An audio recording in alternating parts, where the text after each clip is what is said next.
Previously, on Rise of the Runelords. After arriving at Fort Rannoch, the party sends Tarnin to sneak in and investigate the area.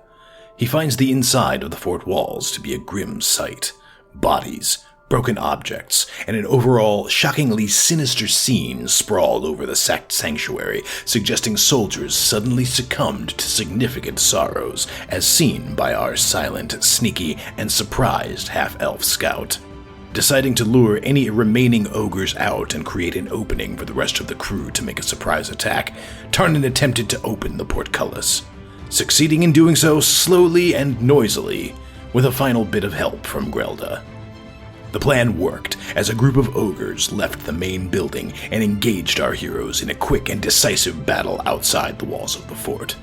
As the last ogre fell, a red-haired woman stepped out from around the corner and began to speak with the group.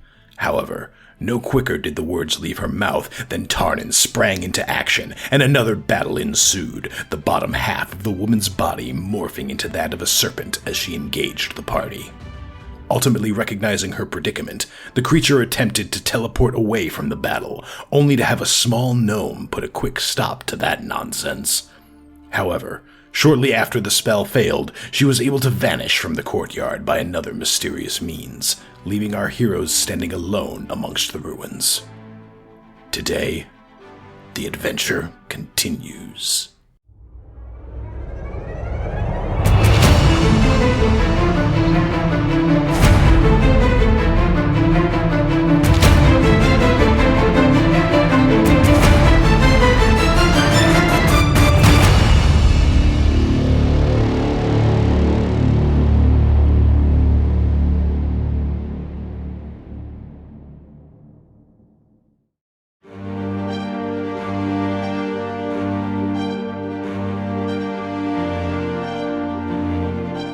There we go.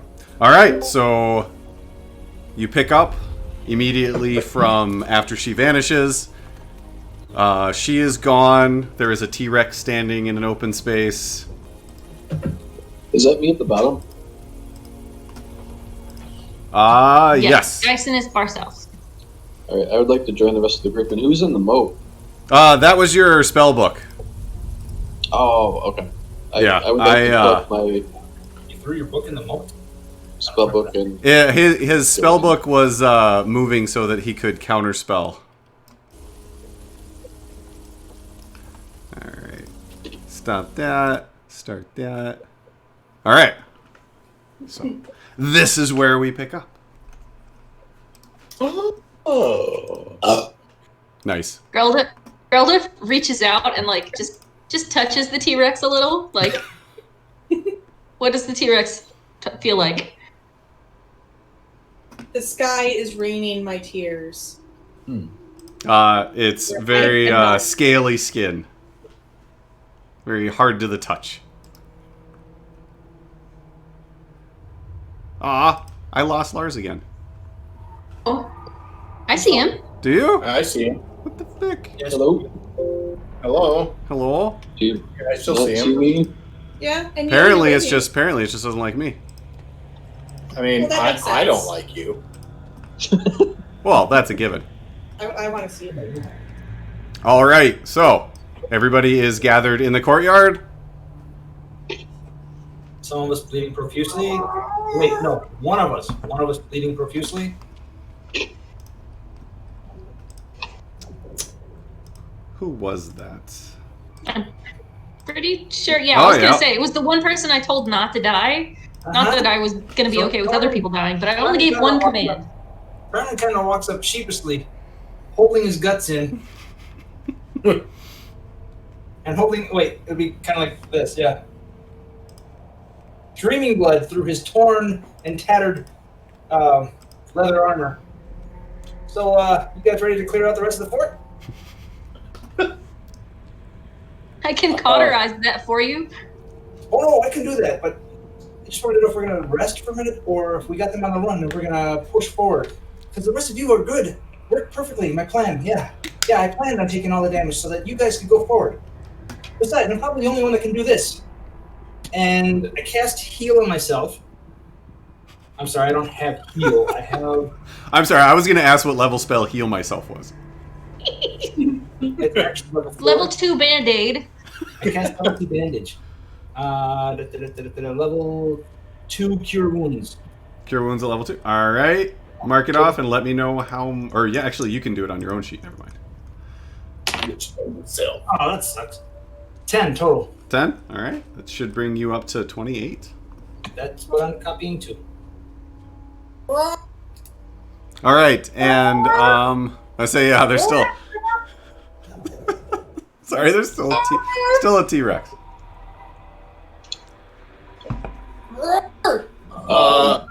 Geisen, can you D-Rex this? I could, but I just thought Sneezy might have more fun. But okay, fine. Geisen stops concentrating. Paddle. Oh, sorry, big girl. There we go. Geisen stop channeling. Oh, you stopped. Thank you. If you would like more healing, I can assist with that. That would be amazing. I mean, if you don't mind. No, not at all. If you're not busy. If you're not busy, can you help me put my guts back in? That would be appreciated. I mean, I can finish this, but how about a half an effort on whatever you got? Like half of what you got. That'd be great. Well, I mean, I could do cure wounds or healing words. So 1d8 or 1d4. I could give you half. I'll take a d8. Yeah, I'll do cure wounds on you, level 1. All right, go ahead and mark off your spell slot, and then go ahead and roll your 1d8. Does your cure wounds look like my cure wound goes off? What was that? I was just asking if her visual and audio effect is the same as mine. It can be whatever she wants it to be. Whereas mine, the skin blackens and chars and then falls away, and there's fresh new skin underneath it. You know, the whole phoenix thing. No, she can put whatever flavor she wants on it. Nishi flavored healing. I don't know that I love this. Yeah. Bloodbath. Look, I'll So take it. I rolled 4. So +1, so Plus that's my spell 5. casting modifier, so 5. And I guess my flair, the only thing I can really think of would be like Steven Universe style. Lick and touch. So disgusting. I love it. That's fantastic. Well, at least it was sealed shut first. Thank you. Yeah. So the wound closes, but you can still see the saliva like trickling down the outside of your leather armor. This is literally the best magical healing ever because everyone is going to try not to need to get healed. Okay, the range of cure wounds is touch as well, so it's Oh yeah, so it's totally. You licked your hand and touched it. You didn't lick the wound, right? Okay. No, it's my hand and touched it. Just- I did not hit the wound. Just wanted clarification, because that would have Not been weird. animal. It doesn't seem very sterile. What? I mean, dogs lick wounds and it's fine, right? Yeah. So cat So thing, most animals do. I'm sure Humans that are really the strange animal in that we don't lick our besides, with the amount of alcohol that she drinks, it's probably very sterile. I feel like I'm the sober one of the party. Yeah. She usually is. Yeah. Yes, she's the sober one of the party. Okay, Sinead, Some so of them might So really, we need Icky to baby bird us. Oh no. That's at a higher May level. that day never come. That's a higher level. Wait for it. Okay, so now Tarn's going to take a minute and cast Mending on his tattered leather armor and fix that. Okay. And then I'll use Prestidigitation to clean off the blood and whatnot, so I look pretty well fresh and ready to go. And the saliva from. Yes, that too. Okay. All right. Yes. You actually look. You don't look like you've been standing out and fighting in a rainstorm. And I look over to Grell and say, "See, I'm fine. See?" Hoping she doesn't look angry. She growls a little bit, but doesn't actually say anything. Because, I mean, it would have sucked for them to almost kill me and then you'd be pissed off and finish the job. I'm good. Let you guys go forward and clear the building. We still have a job to do here. All right. Besides, She really continues growling, but she does hand you a flask of something. Oh, excellent. Besides, I'm kind of hoping that snake lady is not far from wherever she was. I'm hoping it was a short range thing. Would Geisen have any idea about that kind of spell, like what the range would be on it? Why doesn't Geisen give me an Arcana check? Oh, First roll of the night. Roll the night. Whoop. First roll I'd offer in to a help, month. but it would not help. I have to find my skills on here. I'm attempting to use my phone so I can use the video full screen. Okay. And they are, I guess D&D Beyond is going to release a new player, or like an updated app soon. Your Arcana is under your skills. It's like +8. Plus And 8. If it had advantage or something, it would be. It would actually, yeah, I don't think it I would do. say, it would have the, like Okay. the green dice with the A in it. Okay. Oh, 9. You rolled a 1? I did. Well then. Just getting it out of the way right now so I don't have it later. First roll of the night is a 1. That's the way to start. Alright, so. What was it? A triumph? What was the That's name what I of call this? it. Victory. I call that a Victory, win. victory. It was a victory. I'll call it I a think, what is I call it a win? We'll call it a win. That's what the name of the session is. We'll call it a Well, I win. thought it was victory, but whatever. So even with your particular role, Geisen does know that the spell that he counterspelled was a teleport spell. Geisen does know that that is a higher level spell, and that it would take a very powerful spellcaster to have multiple versions of that. You would know that there are other less powerful spells that can perform similar functions, albeit at a much shorter distance. Teleport is anywhere that you're familiar with or not familiar with in just the plane that you're on. There are other spells like Dimension Door, for instance, that can act similarly but only have a range of a couple hundred feet.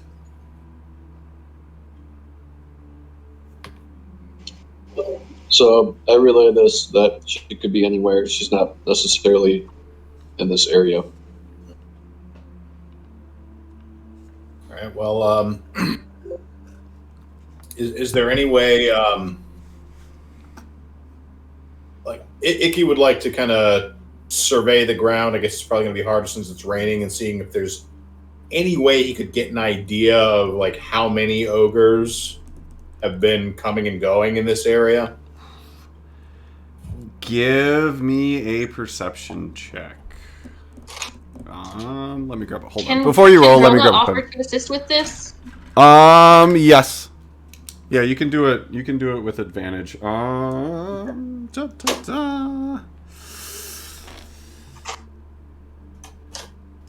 go ahead. Oh, there it is. I'm just blind. Okay, we're gonna go with the first roll. 16. 16.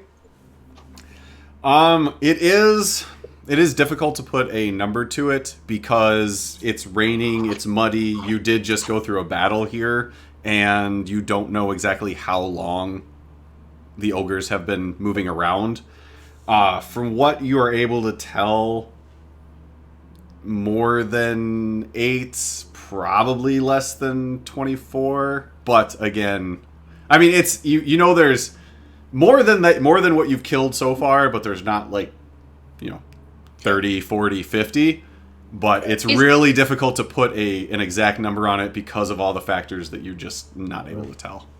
Okay. Is there anything that we can hear over the sounds of the storm? Like, I'm gonna assume a giant T-Rex appearing in the courtyard would attract attention were someone watching. Well, with the perception roll that you just did, and everybody's knowledge of the amount of noise that you've made since you opened the portcullis and had 2 different battles, you have made a lot of noise. You don't hear anything now, and you know that the amount of noise you made, it would be very difficult not to hear it from anywhere in the local vicinity.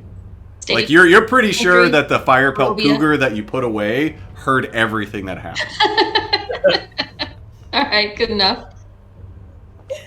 But you don't, outside of the rain continuously falling on you and your own voices, you don't hear anything above and beyond that.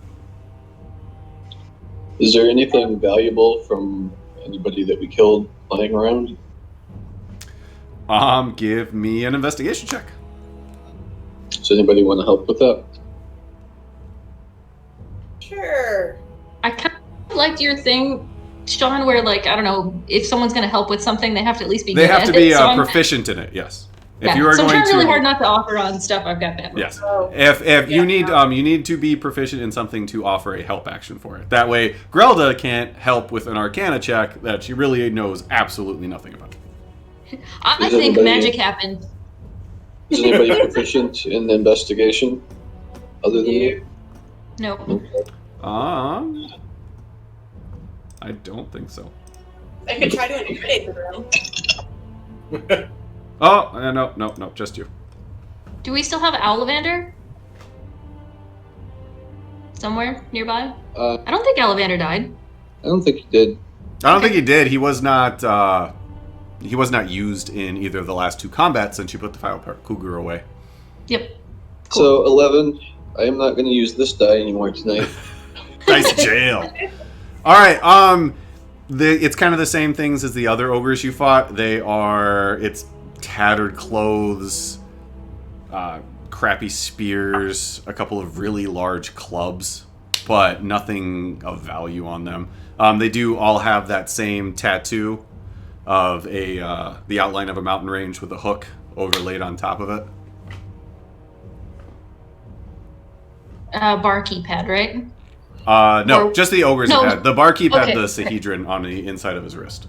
That's right. Thank you. And what are we standing next to? Is that a building? That is an open building, and let me see.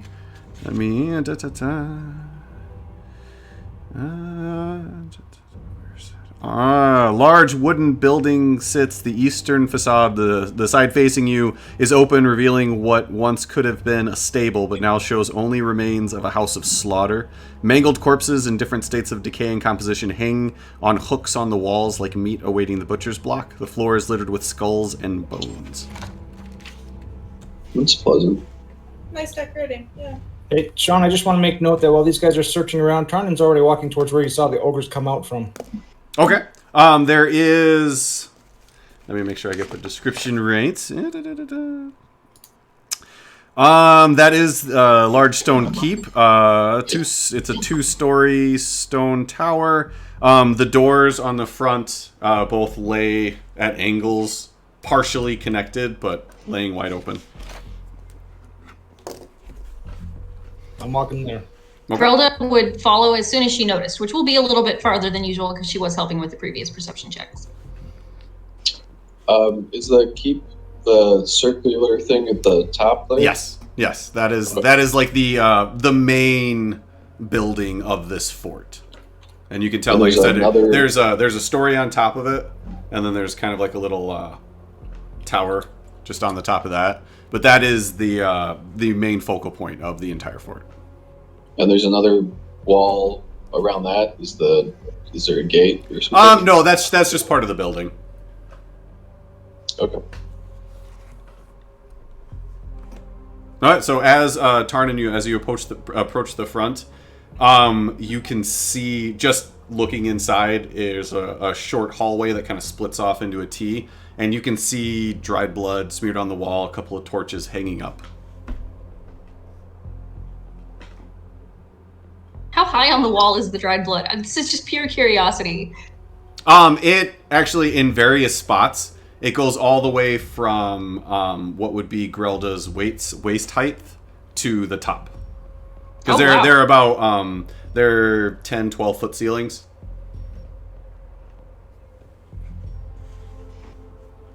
I'll take a left. I cannot reach that ceiling. I'm gonna just kind of follow along. All right. If everybody is following inside, can I have everybody give me perception checks, please?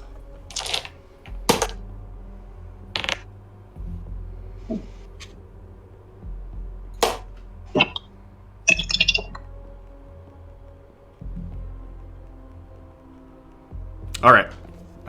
Geisen. 8. 8. All right, Grelda. 12. Icky. 9. Sanishi. 19. I'm the And perspective. Tarda. Ooh, I'm- 11. 11. Okay. Just for the sake of brevity, I will say, as you make your way inside, you hear nothing beyond the crackling of the torches. How long do you want to spend kind of searching around the first floor? 3 minutes. Oh, so you just want to just walk through? Yep, I'm looking for living targets or living people who need help, which I don't expect to find, but I'm looking. All right. Is anybody going to take more time, or are you all going to kind of stick together, just so I know? I'll stick together. Yeah, stick together. Just kind of, All right. maybe make comments on the I mean, beautiful paint job. I'm surprised that Tarnan wouldn't be looking for traps, though. They're ogres. If they set traps, they probably walked through them already.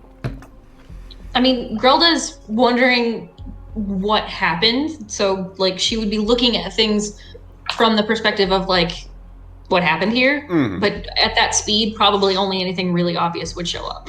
Okay. Then what once might have been a well-maintained and upkept fort is now swathed in horror. Every hallway that you travel through has dried blood caked on the stone walls. Bits and pieces of armor, weaponry, and putrid flesh litter the floor. Clouds of flies swarm the air, buzzing in your ear as you pass through them. Sahedrons are painted at various sizes throughout on the wall in different liquids. You pass quickly through a large main hall, an open barracks where at least 18 single beds would sit, at least a dozen individual occupant rooms, all destroyed. As you walk through, you do see towards the opposite side of where you came in, there is stairways right next to each other. One goes up and one goes down.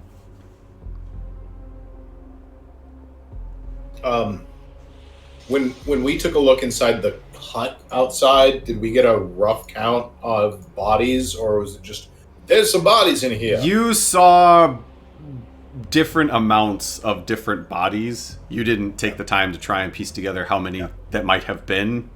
Okay.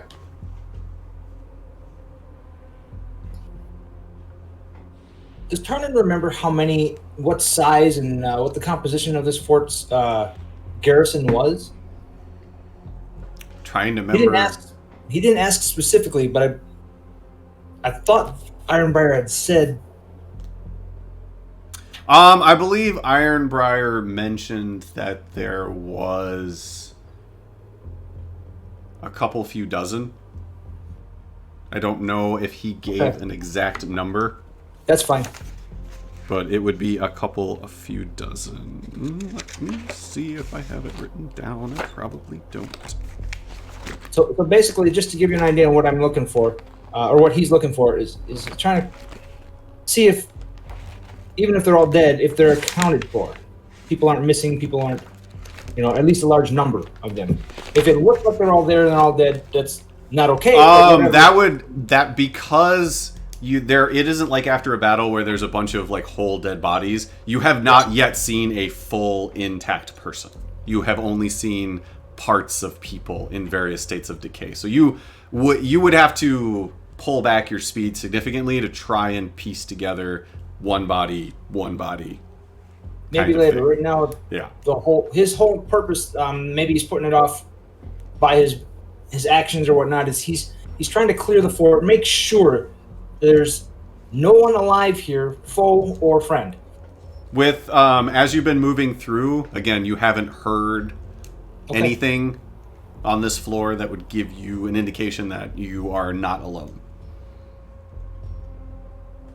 I will pause at the stairs and let Grelda choose lower or upper.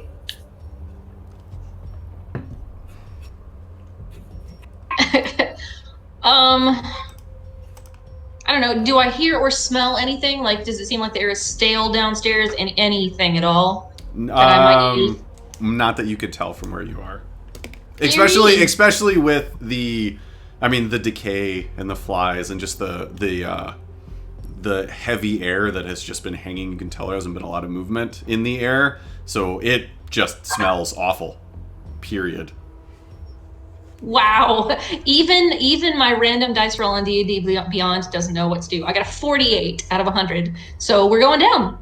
She chose down. She chose down. I had that in my head this entire time. Is that wrong? Too late now. Too late now. Right. Combined with we need to go into the basement to make sure that the blood on the wall in the basement is fresh and not dried, otherwise it will come through. So who here knows Johnny the Homicidal Maniac? Nope, sorry. Nope. That's really sad, because JTHM is fabulous. I Alright. see nodding furiously. I'm just kidding, I see 2 boxes for Lars. You don't see Lars now? I see Lars. I see Lars. Lars, you are visible. You are visible Nope. to us. I think he was a statue. Hey, he's back. There you go. Alright, so you go down the stairs. It makes a 90-degree turn to the left, and there is a thick wooden door in front of you. I bite the. No, I don't bite the door. Ang, ang, ang. I pause to see if Tarnin wants to check for traps before I try the door. I will cast Mage Hand, check for traps. All right, can I just point out this is growth on Grelda's part, okay? Yes, it is. I'm sorry. Let me redo that a minute.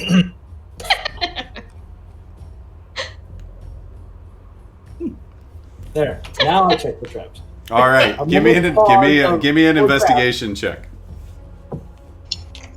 Want some help with that? I guess I already rolled something, DM. If I didn't say hold anything, on. Before you tell me what you roll, let me just. I hate when we go so long without playing because now I forget. Mage hand. Can we have dueling mage hands here? Everyone's feeling up the door. I actually chose not to get Mage Hand. Oh my god, Mr. Touchy. I've only got Mage Claw. Claw. Claw. Oh no! You don't Okay, even- so it is a perception check. Oh. Again, Okay, to never mind. actively look for a trap. It is a perception check. Oh, interesting. I actually would have assumed it was the other, so I'm glad I you thought it looked was up. 2, but I wanted to check because something fell off. 20 total. 20 total. Door doesn't look trapped. Okay. I was going to say, I can help with perception checks, but I think in this case, because we used Mage Hand... Because it's he far was enough away using a that mage hand to check for the door, Yeah. it wouldn't. I don't think help action would really work on that. So if it's perception, you wouldn't be using a hand anyway, right? Because isn't it investigation if you're like actually interacting and it's perception's just looking? But it specifically calls out perception to look for traps. So I mean, maybe. I could possibly be convinced if you were to both get closer to the door. You wouldn't have to touch it, but you'd both need to get close to the door. I could be talked into it. Or you can stick with your 20. I'm fine with the 20.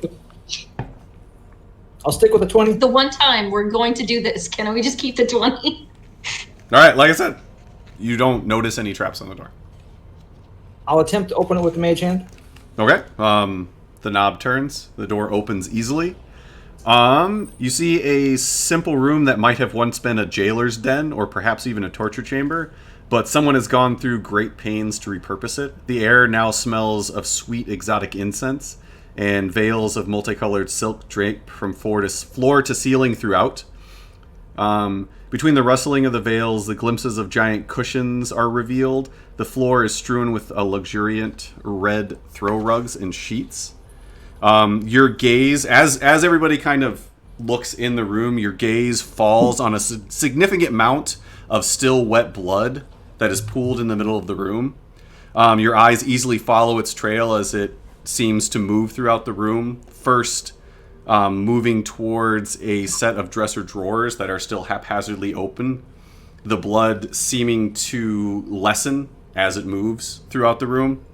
Then it moves to a desk whose papers are strewn across it, and then it continues on and it disappears as it makes its way toward another open door to the right of where you're facing.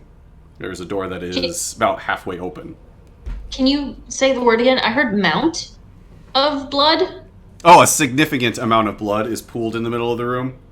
And then So the pool of blood is what's moving. No, the pool. There's a pool of blood, and then you notice like drops of blood that kind of lead around the room. Oh, okay. But We're not watching as it move. Gotcha. Trail. yes, it's Gotcha. the blood trails from spot to spot, but as it moves, like it's a significant in the middle, but you see the trail begin to lessen the amount of blood as it goes until it disappears on a path leading towards this partially open door that it is open towards you, so you can't see what is on the other side of it.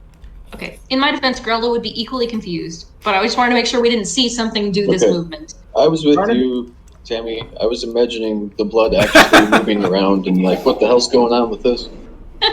Okay. looks very interested and turns to the rest of the group and says, she was here. This is where she teleported. Icky, take the door. Go.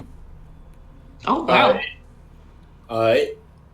Icky will head to the door quickly, but trying to be silent.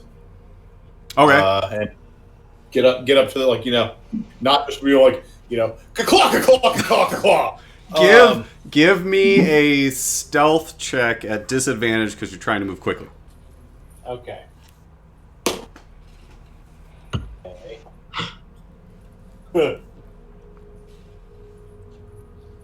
So I rolled a 1. Oh, he did. But my stealth is +5. Oh. So it's 6. There is not critical fails on skill checks. Thank heaven. That's only in combat. All right, so as Icky makes his way, he's like trying to go quick but quietly, but his claws are actually digging through the rugs, and you can hear them touch the stone each time he moves. And as you approach the door, you begin to lean around it, and you hear a very loud whooshing sound. From the best way I can put it, it's a whooshing sound followed by a steady, low roar of flame. Something to the effect of a torch or a small fire. And with the stone walls, it echoes, and everybody can hear it. It's not like a roaring inferno, but everybody heard that initial whoosh of air, and then this just slow, roiling flame sound. And it is in the room beyond the door. Does it sound anything like the magma guns? No. Okay. So Icky stops at the door, looks back at Tarnin, goes,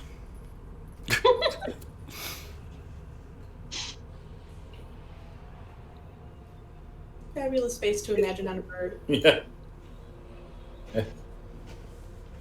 Icky, you get a whisper in your head. No one else hears. If you don't want to go first, I'll do it. Icky just goes gets a little bit of a smirk, and he heads into the room sneakily. Not this time. Just like Paddock, our good sneaky friend Paddock. Yeah. Super sneaky. You've been practicing. Conjures a picture of Paddock in his head, knowing without a shadow of a doubt that this will make him more sneaky. Expect to get advantage on this roll. It's the thoughts of Paddock that should give him the It advantage. can't make it worse. I mean, Really? Yeah. All right, so as Icky turns the corner, and are you just entering the room, or are you just looking inside of it? Just so I know. Take an initial look inside, and if I don't immediately see anything that's spooky, I'm gonna make my way in. All right, the door is about halfway open, so as you get to the point where you can see, you have a pretty good view inside this next room. So you see a long hallway with multiple cells running along the left wall. In the middle of the hallway, about halfway down from you, you see a dark-skinned man on his knees, hands bound behind his back, his bald head hanging down in front of him, looking at the ground. Above his head, casting a light that causes the cell bars as shadows to dance in the hall, is a ball of spinning flames about the size of a fist. It is steady there, and it is just rolling in the same spot. The crackling sound of a dozen small fires emanates from it and echo off the stone walls. Further along the hall, on either side of the man, are two large ogres, one with a chain in its fists, the other holding a club about the size of a normal man. And just beyond them, you see a familiar, red-haired, green-scaled woman, snake from the waist down. In one hand, she holds a rolled-up scroll. In the other hand, you actually can see the remnants of what was once another scroll crumbling to dust and falling from her hands. You do see also the ball of flame is putting off enough light. Behind her, you see what looks to be a normal stone wall. Part of it is actually pushed outwards in the same manner as the door you just came in. And as you kind of peek your head through, you see her just like she's holding the scroll in her hand and she just points at you. And she just goes like this.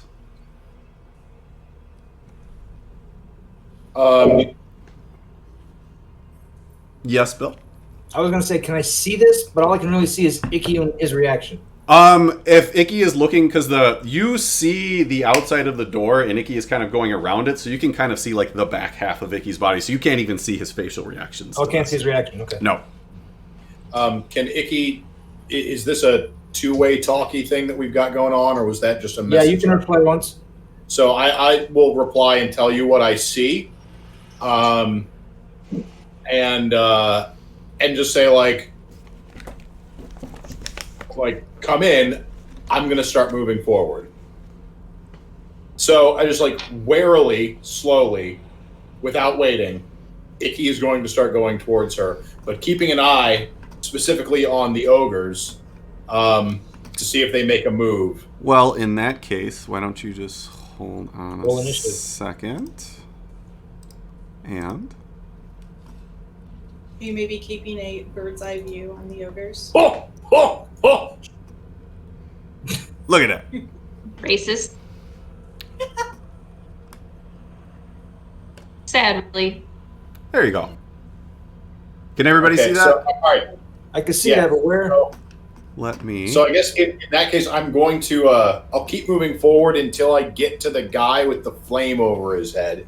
All right. So as I just put everybody on there, so everybody would be there. So Icky will put you here, and everybody else is still like they haven't made their way inside yet. So as Icky, as you enter and you take a couple of steps, the woman was like giving the come here signal. She holds up her hand and says, "That's far enough. Now that we've gotten this out of our system, I would like to talk to you and your companions." Like, Icky, I'll take a quick glance over my shoulder at this point. Do I see anybody or hear anybody coming up behind me? That would As be on soon them. as Icky responded to Tarnan, Tarnan spins around and says, "They're in there. Kill or talk." Kill. Kill. We went for kill. I hate this because I know Sean is trying so desperately to give us a story, but you've asked your two bloodthirstiest companions. Geisen would caution that we should listen to what she has to say. Crowley would listen to Geisen. I'll listen to Tarnan. It's Icky's intent to listen, but considering I assume he's too far away to be a part of this conversation. Yeah, Icky wouldn't have heard Tarnan. No. Okay. So Tarnan loads his crossbow bolt and walks calmly into the room. Okay. But, I mean, Geisen, give me another Arcana check as you walk into the room.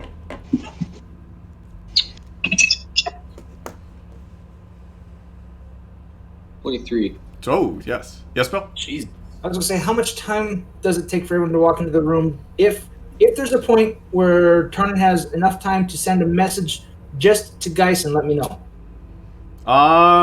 If you guys are walking at normal speed across the room, I'd say 60, 90 seconds, a minute and a half. Okay. So we got a little bit of time. You have, yeah. I don't want to get any closer than 35 feet from that glowing ball. Is that where we're at now, roughly? The entrance. Let's see. No, it's about 70 feet to the Okay, door. so I will only get 35 feet from that thing. And as soon as we walk into the room and I see the situation, I will whisper to Geisen, as soon as you have a fireball or a big explosion ready to go, feel free to let it go as soon as you are in any way uncomfortable with the big snake lady who wants to eat you. Message back and tell him understood. Lars, I think you should kiss that die because it's clearly better than the one you were using before. Okay, so for that Arcana check, since it was so high, didn't expect you to roll that high. Geisen, you have not used or seen, but have read about what the ball of flame you see. Considering she is still holding out her hand to it, you put 2 and 2 together, and you're able to tell that this is a time delay fireball or delayed blast fireball spell. You know that the caster is concentrating on it, and the longer they concentrate on it, the more powerful. It doesn't increase the size of the blast, but it increases the intensity of the blast. The caster can drop it at any time and cause the fireball to go off, or the caster could decide to allow the fireball to dissipate. And it is probably 8 inches above the man's head. And as everybody comes in... oh, go ahead. As you notice this. It is... If it's being, like, held like that, is she basically continuously casting this? It's more of a concentration. Like your concentration spells. No, it has been cast. The spell? It has been cast. Okay. And it is basically like cooking over, like, in the air. So as you all step in, she actually looks at Geisen and just kind of nods. So it would seem that at least one of you understands the predicament that poor Bernard is in. My lord has sent me to offer you a message. Now, we can talk like normal people, and I can let this poor fellow go. Or we can resign ourselves to the more base instincts, and, well, there'll be one less person in the room with us. It's your choice, once again, but choose carefully. A man's life is quite literally hanging on your decision. I'm sorry, were you done? I got tired of your fucking monologue. Could you spit out the message real quick? That'd be great. If it weren't my lord's desire that you hear this, I would not, but it is not smart to go against my lord's bidding. So my lord, the one I serve, wants peace in Varisia, wants order as opposed to the chaos that all these little fiefdoms squabbling with each other give, the pain, the suffering. Let me ask you, have any of you ever craved the ability to fix corruption?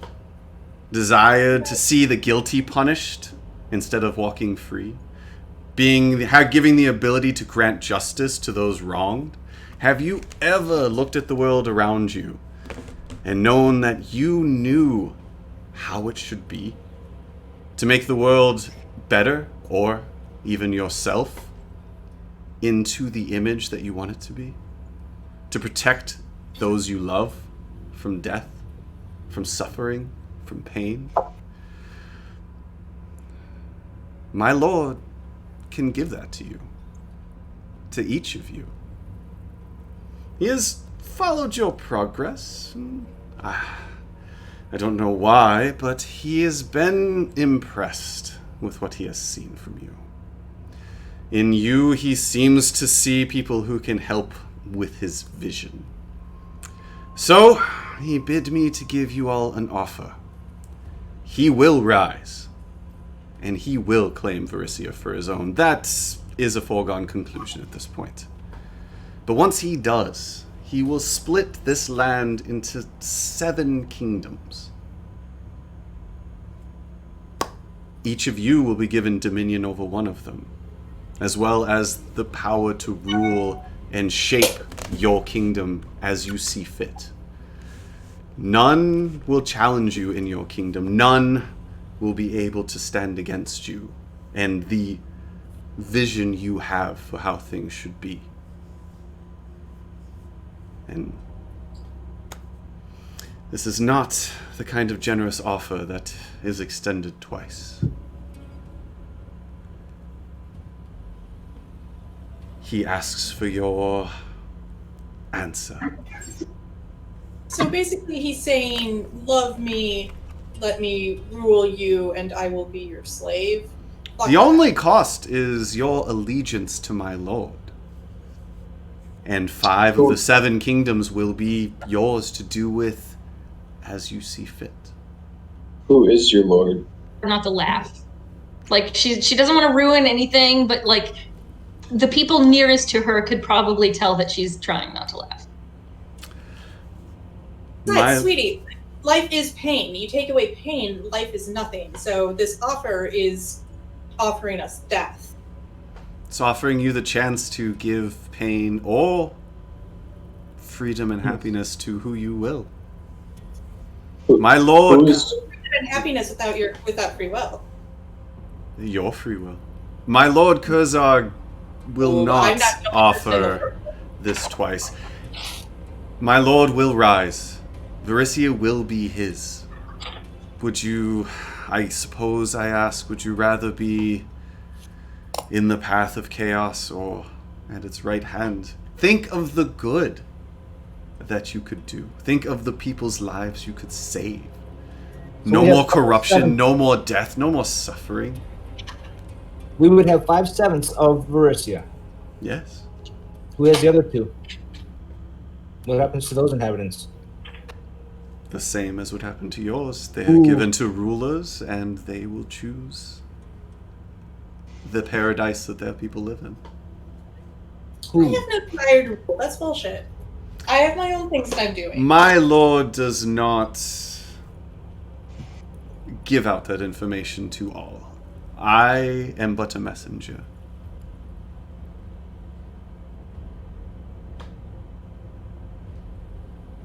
Grelda basically, like, she's trying not to interrupt anything, which is why she's trying to stifle her laughter instead of just laughing. Because she, at this point, based on what we've already gone through, she literally has no doubt that there is anyone in this party who's going to accept that offer. Like, there was a time when she might have worried, but now she doesn't.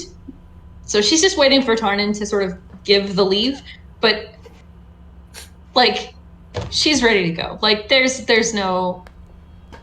She's muttering under her breath as low as possible, what a load of ram's piss. And if any of you know what a male goat smells like, you will know how big of an insult that is. So Geiston kind of looks around at everybody's faces, and I'm guessing that I would see similar looks of, I don't know, revulsion or at least not acceptance. Well, you might want to... if you're looking closely at Tarnin, you might want to do a perception check. I guess I'll do a perception check. Anybody who wants to study the demeanor of those around them. Grelda would, she would not assume that this would be a tempting offer for anyone. 11. Yeah, I agree. I would not assume this is tempting for anybody. Well, Tarnin, since you're the one being perceived, I will give you what he sees with an 11. Okay. Or what any of them see who look at you. I basically rolled a deception check to counter his perception, and I beat you by 2. So there's something more to what Tarnin's expressing, but it looks like he's ready to go fight. But there's something beneath, maybe worth asking about it another time. Okay. Can Geisen cast a spell? Anything that would be hostile would cause initiative. So I guess what spell?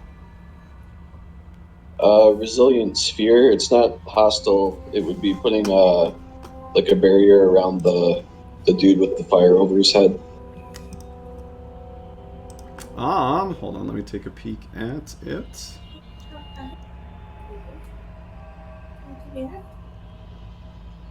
So the fact Sanishi has already had some like banter back and forth, if Tarnin does take a little while to say something, Grilda might speak up, but she is trying to allow him to draw more data out if he wants to. Well, yeah, if nobody... Excuse me. No, go ahead. Sorry. It's a verbal, somatic, and material. I would say that she would notice you because it's verbal and somatic and requires a material component. She would notice, like, she would see you casting it. I'm not going to say what her reaction would be, but she would see you start to do it. But I'll use a sorcery point to do it silently. Mark off the sorcery point, and since it is silent, I'll give that one to you. I'll give this one to you without rolling initiative.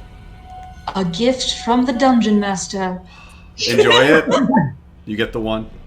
You've been waiting to use that for a while, haven't you? Yeah, well, since the last level. All right. So if nobody else is saying anything or asking or anything, like Icky would ask, like all of these deaths, like around the Sahedron, this has been for I had it. It was in my brain. This is for Kurzov, right? That's why you're doing this. My lord needs his full strength, and certain sacrifices must be made in order to bring that to fruition. You can't make a few omelet without breaking some eggs. Isn't that true, my feathered friend? Oh, Bert! Wow. Wow. Really? Fucking abortion jokes now. No kidding. Terrible. What were you thinking? So Icky, like smirks and nods a little bit, kind of gestures towards the guy on the ground. It's like, so is this man to be a part of your omelet? I gave you my word that if we had a chance to speak, I would let this little flame die out. So I suppose there's a chance that he might not, at least yet. He is marked, so it's only a matter of time. where is your Lord Kurzog? I mean, no offense, but you and I don't exactly have any kind of relationship. How do I hear this from him? My lord does not speak directly to those who he has not deemed fully worthy yet. You could be directly tied to him, but acceptance and proof of loyalty are, of course, required. Then, once your loyalty is proven in a way he deems acceptable, he will manifest and appear so that you may see his form and speak with him, even if you may not be ready for his presence yet. I just noticed that spell only has a 30-foot range. I think we're further than that. Oh, right? you are about 70 right now. Yep. Okay, so I guess never mind. 35. Did we not move forward? Yeah, I thought we were all kind of behind Tarnin, about 35 feet away from the flame. Oh, that's not what I wanted to do. Let me More than 30 feet, to be fair, to the point. But I thought we were within the range that Tarnid had said. But did we not move? I can't remember. I thought we had gone up to 35. I think that would put you right there. And we did it I'll give you that slowly. because Tarnid did say he wanted to be one more forward for everybody. Yeah, and He did say he wanted to be mention that he outside wanted of 30 feet. Be non-threatening.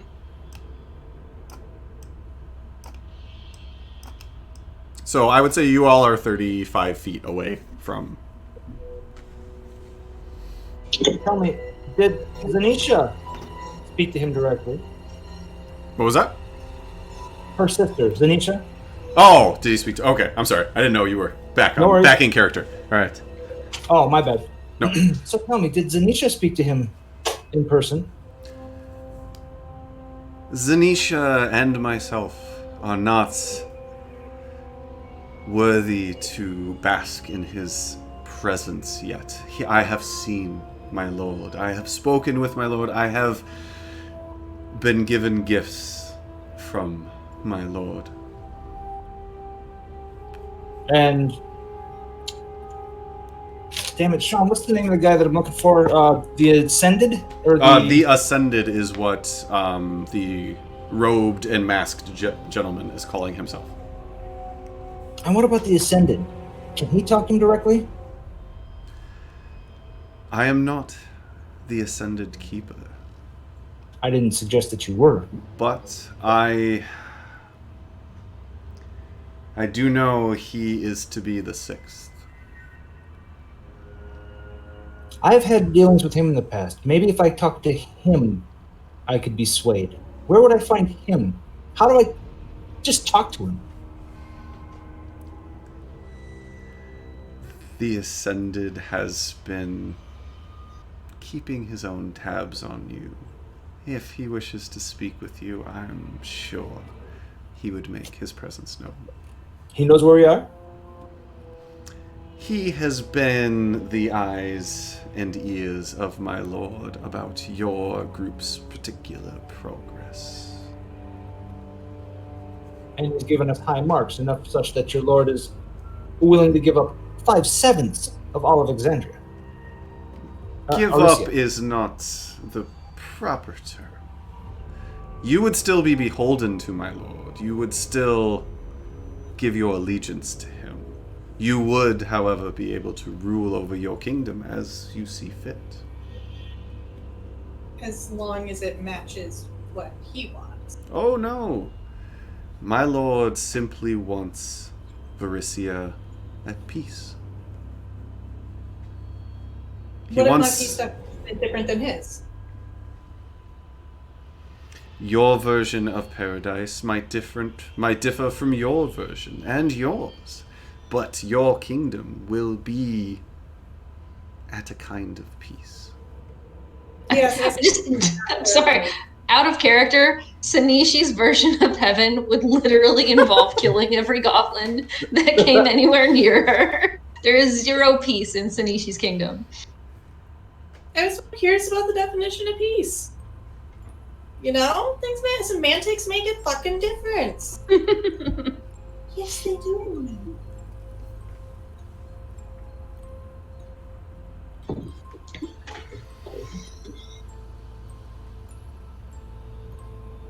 So guys, this chick seems crazy. Definitely. I'm trying to figure out which one of the 5 kingdoms of ours she would live in so I'd know which one to avoid. Or hunt her in. Well, these kingdoms don't exist yet, so shouldn't we just try to just kill this bitch and like tell her master and fucking? Yeah, I'm basically this is not protecting the innocent. You may defeat my master, I wasn't talking possibly, to you, lady. but Shut you up. will not defeat my lord. Wait, what? He is Hold on. inevitable. It's foregone conclusion at this point. I'm sorry. Wait, so there's 2 bosses now? No, one's her I'm like, lord. did I just hear she I has a wanna master and a lord? I just want to verify that that's what we heard. That she says you Yes, might defeat. she my said you master, might but not defeat my lord. master, but you All right. won't defeat my lord.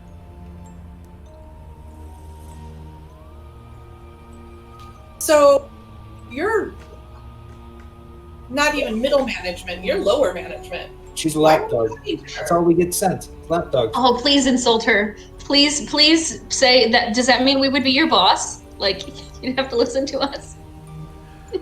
Does Grelda say that? Because that would be amazing. Yes, like Grelda can chime in if she's having thoughts here. Grelda's having a lot of thoughts. She's trying really hard not to say them out loud because it's obvious we're trying to get data from this person, and literally all of her thoughts are very not conducive to that goal. But whoever's standing closest to her, the two people closest to her are going to hear this kind of shit underneath of her breath all the time. It's just like, oh, so we're your boss now. Is that how this works? Oh, in my magic kingdom that I'm going to have, that's going to be magic. Everyone gets a beer? That's what happening? All right, okay, fair enough. Everybody gets a beer. All the children get a beer. You're born to get a beer. I mean, that kind of does sound like... A beard and a beer at birth. You have to earn the beard, all right? All right? You earn the beard. The beer you get for free. But she's also probably going to be saying some other things that the people nearest to her might hear. But it's probably hard to hear a lot of it. But it's like, oh, the ends justify the means. All of the things you have done have definitely been in the service of peace. All this blood on the walls, that's peace blood right there. That's good blood. That's peace blood. No, that's just part of the omelet. No, they say this. Lars, you have received more ribbing today than usual, and I want you to know it's because we don't want you to know how much we depend upon your fireball to kill all of the mobs for us, so we don't have to do it longer. This is real. But it's not a fireball. It's a what the heck was it? A delayed Gas ball? blast fireball. Radiant. Radiant I think he's ball. talking about my Oh, no. some kind of radiant. Love and goodness. Yes. The living thing is a fire blasty something. Magic. Whatever. And actually, one thing I did forget to tell you about the delayed blast fireball spell, if I can actually get it up. That's what she said. Oh, snap. Just so you know, all of the things that you told me, I'm imagining Geisen like kind of under his breath whispering to us, and Grella is like, Mason, he knows everything.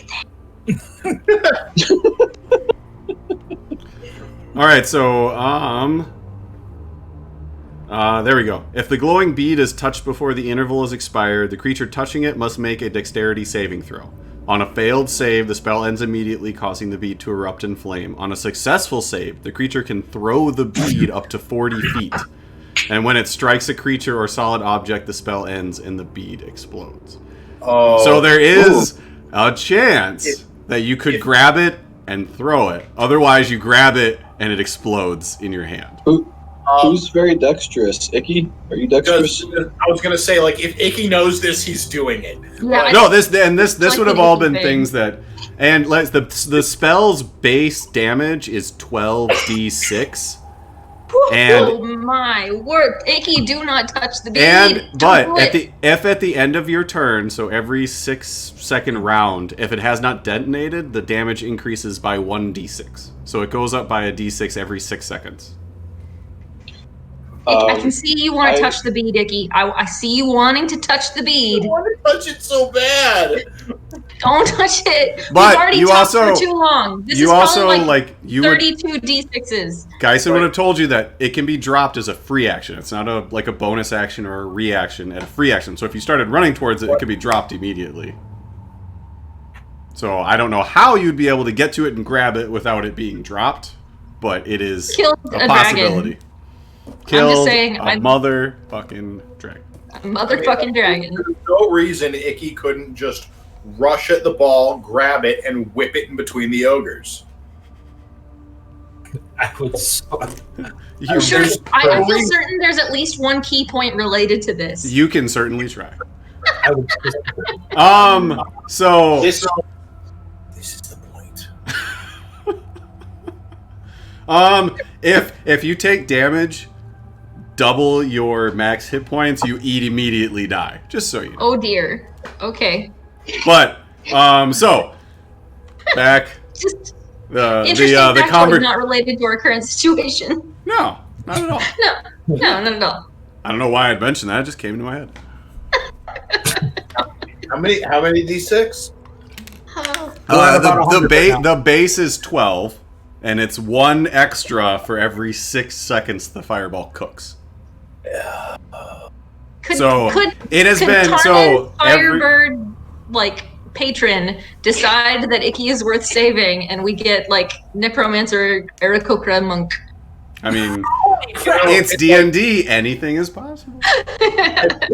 This moment makes me kind of wish I was done playing Icky, so I could just so either I have a badass fucking moment, right? Like if this worked out, oh my god, not quite as cool as killing a dragon, but pretty fucking up there.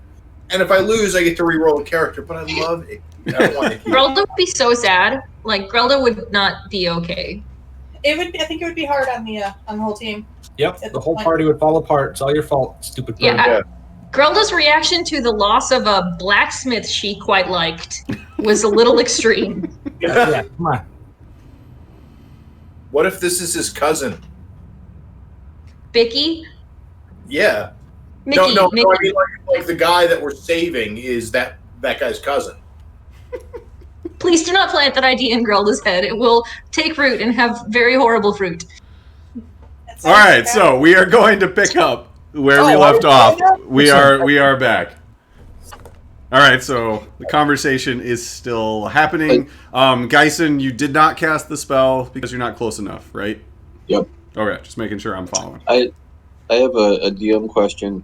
So I'm having trouble finding it in my thing, but I remember with my subclass, I can cast a ritual spell without the 10-minute penalty one time. You can, but let me find the exact wording. When you cast a wizard spell as a ritual, you can use the spell's normal casting time.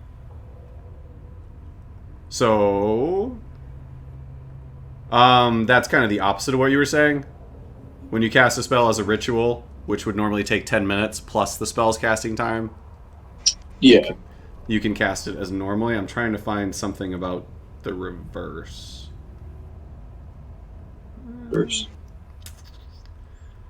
Fate touched. Subtle spell, twin spell.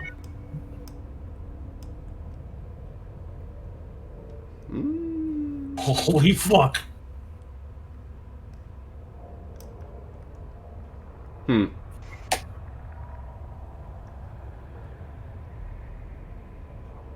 Thank you guys for stalling the DM for so long. I think it'll work. Yeah. No, it's We actually, do our best, Arnon. We do our best.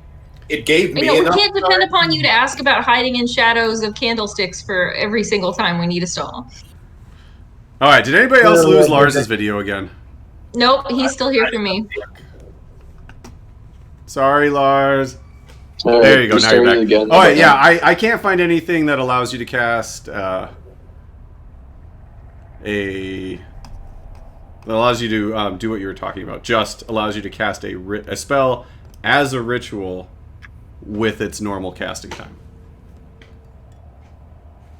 Wait, isn't it? It's to cast a ritual spell without the 10 minutes, isn't it? It lets you cast a spell as a ritual with whatever that spell's normal casting time is.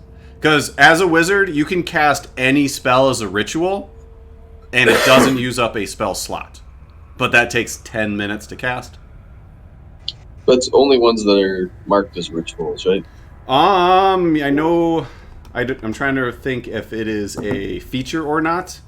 But I think wizards can cast any spells as ritual spells if they're willing to take 10 minutes to cast them. I think. Are you talking about the ritual casting feature? I just did a that is probably it. Yeah, so any spell can be cast as a ritual if you're willing to take long enough to do it. So it's like a way to get around having to use a spell slot if you have enough time to do it. But that is an actual feat. Oh yeah, that's what I'm thinking of. I would say does the ritual spell you want to cast have a casting time that is not? They're like, what's the spell? Just so I can look at it. Tiny Hut. So what I was wondering, it would have a 1 minute casting time. Oh yeah, So Leopold's. What is it? Oh no, just Tiny Hut. I think they're the same, Leopold's or... I think so. Casting time 11 minutes. See, if I actually read the feature, it says when you cast a wizard spell as a ritual, you can use the spell's normal casting time. And Tiny Hut's normal casting time is 10 minutes. It doesn't have a different normal casting time listed.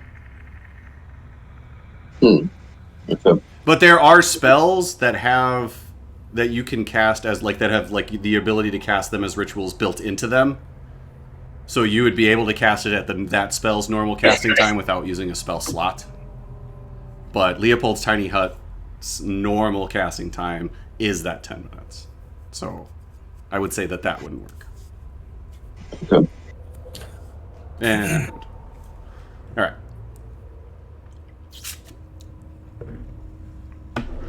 Oh, well, but on D&D Beyond, Tiny Hut says casting time 1 minute. Does it? I looked and I I thought think the ritual version of it is 11 minutes because it has the 10-minute ritual penalty. Was I looking? I think I was looking at as ritual.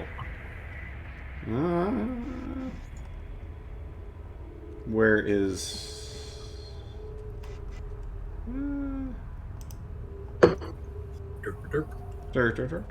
Oh, if it says the normal casting time is 1 minute, then yes, you would be able to do that. You'd be able to cast it as a ritual without using a spell slot with a casting time of 1 minute. And could I cast that with the silent thing so that she wouldn't know that I was casting it for a minute? You would. You would be able to. A gift from the DM. But it is, So, yeah, like I said, it is a minute to cast. But yes, you would. I would totally let that go. Okay, so while we're conversing, Geisen's gonna silently cast that so that it'll form around us. All right, go ahead and mark off the subtle spell and the tiny hut spell. What level is that? Only a tiny hut. Surely it's a level 1. It's teeny tiny. It's so small. It's a 3rd level spell, but it's a ritual. So It's a ritual that doesn't take a slot, it wouldn't take right? a spell slot, right? Because I'm casting it as a ritual. Oh, that was a horn. Yes, Yeah, it would sorry, not. I It would looked not very take up closely a. at the train track. It would not take up a spell slot because you are casting it as a ritual, but because of that ability, once a day or once a long rest, you can. How often is it? I think I can only do it once, so yeah. It's It's once a long rest, but yeah, because you still have your awakened spellbook with you. Mhm. Okay, so yes, you would be able to cast that without the verbal component in a minute, without using a spell slot. All right. Okay. Now that we got that done, And the train is passed. and the Sorry, train has sorry passed. to derail the discussion. No, Okay. it's good we get that done. All right. While Geisen is weaving Well- his hands behind you guys. I think that helps me clear up my questions. I mean, just Tarnan steps forward, so he's within 30 feet of the ball. Now, before that happens, I want to clarify that Geisen has told me everything you said about that spell. Okay. And Geisen also, because I have message as well, so I could use that to let everybody know that I'm casting this hut, right? You, that's only a single person, right? Is message a single recipient? It's a cantrip though, right? So couldn't I You Tell could. them You would you need to should do do that that. before you started casting the spell, but you could do that, yeah. Okay, well maybe I'll just tell Tarnan then, because then Tarnan can use message if he wants to tell the rest of the people, and then I'll cast it. Okay. Start casting. So Tarnan knows all the delayed blast fireball stuff, and that Tiny Hut is getting cast as he Wait, steps I'm sorry. forward. Where are you casting Tiny Hut? He hasn't said yet. Oh, okay. As I step forward, I message these guys. Shit, I can only do it one at a time. Yep.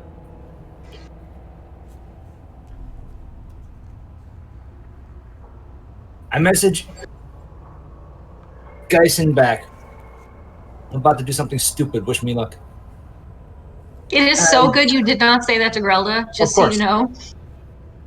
Don't do anything too I step rash. forward and I gesture. He gestures with his hands articulately and says, "Do any of my fine compatriots have any more questions?" And he's talking with his hands, but he's using sleight of hand to hide that he's casting Mage Hand, which is verbal and which is somatic and verbal. Yeah.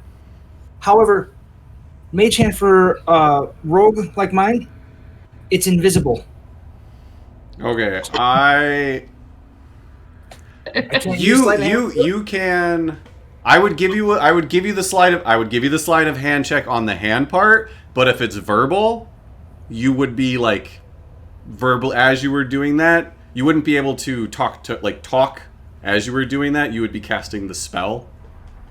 So how loud does verbal have to be? She's really far from us. Like no, but she would. I'm still like. So I turn. Because I stepped out on purpose, so I'd have a reason to turn. Okay.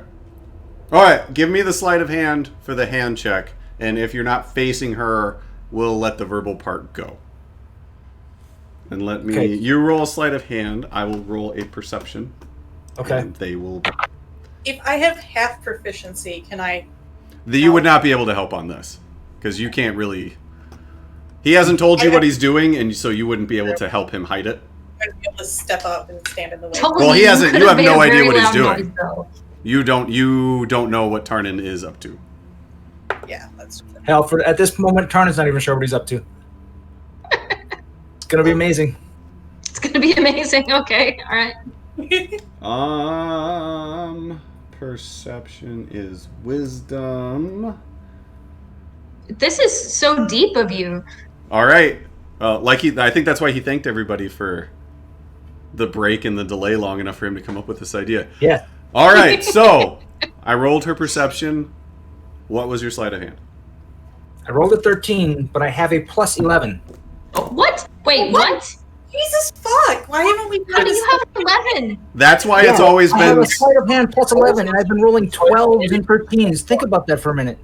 Holy buckets! That's why it's been so funny when he can't pick pockets and stuff like that because he has such a high bonus and he still fails. I literally feel like a 4 or a 5 is a high bonus. A plus 11 is so sad. All right, so you are able to successfully cast Mage Hand, and as far as you know, she doesn't her demeanor doesn't change. So I'm going to tell you what my intent was, and then you tell me how everything played out. Can we have a really brief pause here? Out of character? We did not get cards this time, and I have a feeling shit's about to hit the fan, and I'd like to know what cards are available to me before it does. That's a good call. Okay, all right, good. I'm willing to bow down if all other right. people are like, no, keep going. But good call. Good call. Okay. That's fucking part. Yep. All right. I think that Let me do a little shuffle. Healing cards in there, It's gonna be good. like automatic healing, or how Kinda. about resurrection spells? Is that a card in there? What is it?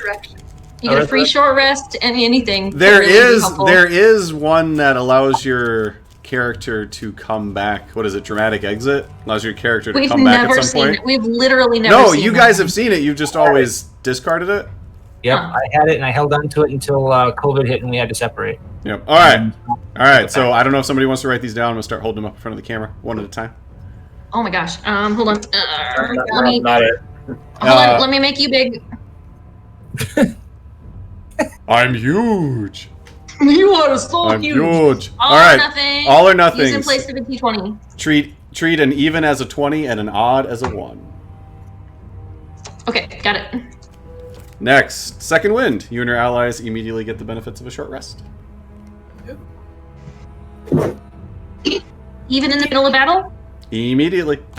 All right. You guys have used that before. Actually, you used that to save Tarnin and Nikki's life once. Yep. Just a straight inspiration, which is advantage on a D20. All right. Skeleton key. Sleight of hand check to have advantage. Automatic 20 if proficient in sleight of hand. Wow. So I could have rolled a 31. Got it. You could have. So, And boon of accuracy. All melee attacks are made with a +1. Oh, bonus hey. to hit. And that is 5. All right, just to be sure, Sanishi, do you get 2 melee attacks per attack and then basically 4 per turn, or how does that work? Okay, holy crap. Hang on, it's been a long time since I've done a melee attack. That's fair. I'm gonna throw all of No, the she attacks gets 3. into- She gets 3. She gets 3? Okay. a melee attack. She can get she can attack with her offhand, and then as part of her attack action, she gets a second attack. Okay, and then Icky can attack 4 times in a turn. Yes. Icky gets. Okay, all right. If he uses a key point, Icky can do 4. All right, I'm gonna throw this into the campaign chat, just so people know. Thank you. I appreciate it. Okay. All right. Tarnin. Okay, so here's what my intent is.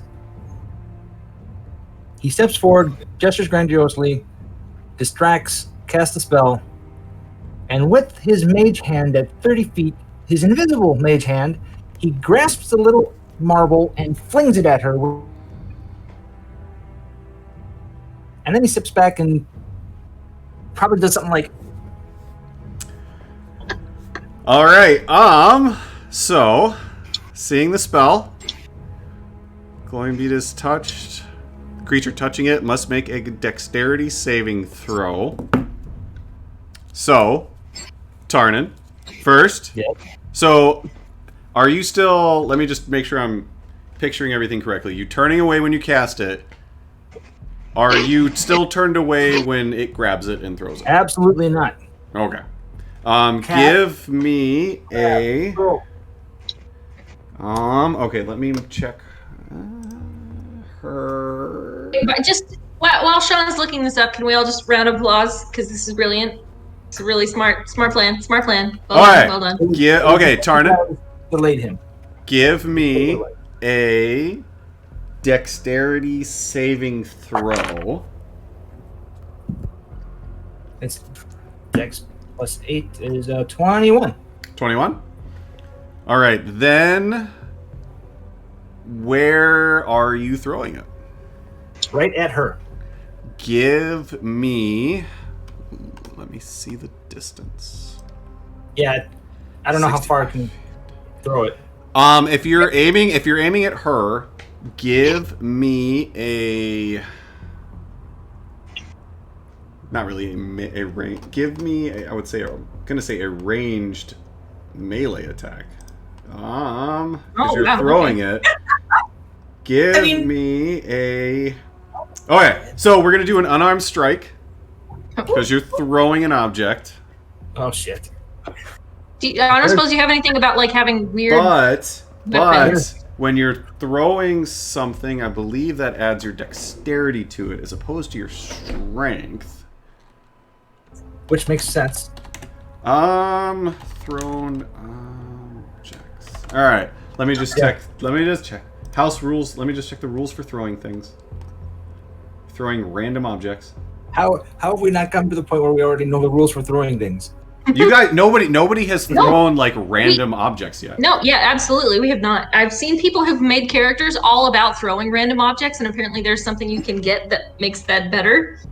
Yes, I forget what it's called. It's like improvised weapons, where you can, yeah. Yes. And there's a wizard spell called Catapult, where you can turn anything into a projectile, and have it do a decent amount of damage.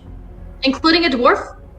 Just, asking for no reason. No one tosses a dwarf. Asking for a random dwarf. But if she asked for it, I would give it to her. Right, a willing dwarf. There's a difference between the trajectory of a willing dwarf and an unwilling one. Toss me. That makes sense. Can't make the leap. Okay, and now I just, in my head, are you suggesting that dwarfs migrate? It's an unladen dwarf. It's an unladen dwarf. Mountain or hill dwarf? I don't know. Alright. It's a bid. Alright, since you're throwing it... Oh, actually, God. Like, I don't want to... I'm going to... Give me one more second, because I want to find something official. If not, I'm just going to come up with it, but... Love you, Sean. You're welcome. Well, it's okay to say you need to look some stuff up. A literal curveball. A curveball is a ball. Well, thrown from depending a on hand. how he rolls, it might be a curveball. That sounds fancy. Because get it? Because to throw a curveball, you roll. It's a. I love you, and you're kind of lucky. I love her retort.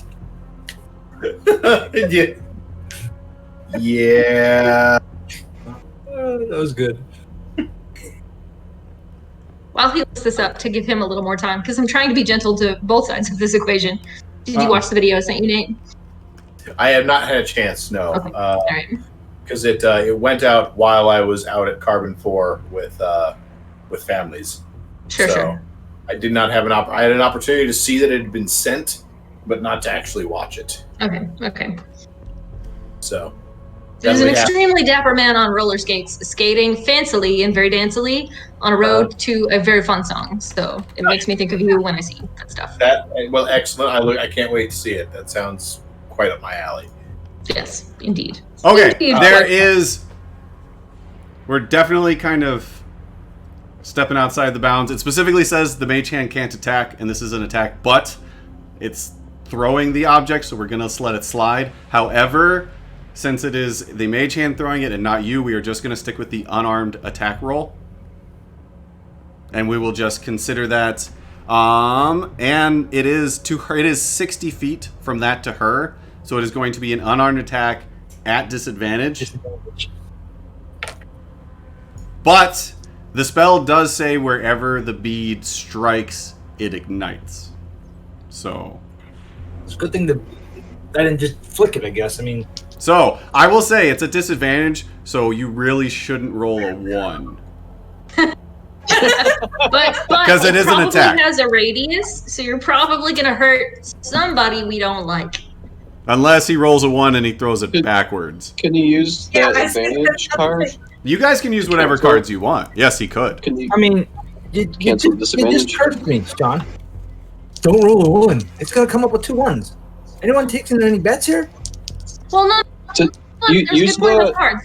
Because you use the could card to cancel the disadvantage cancel the with an disadvantage. advantage and just be a regular roll. Yes. do it? Fine, I'll do it.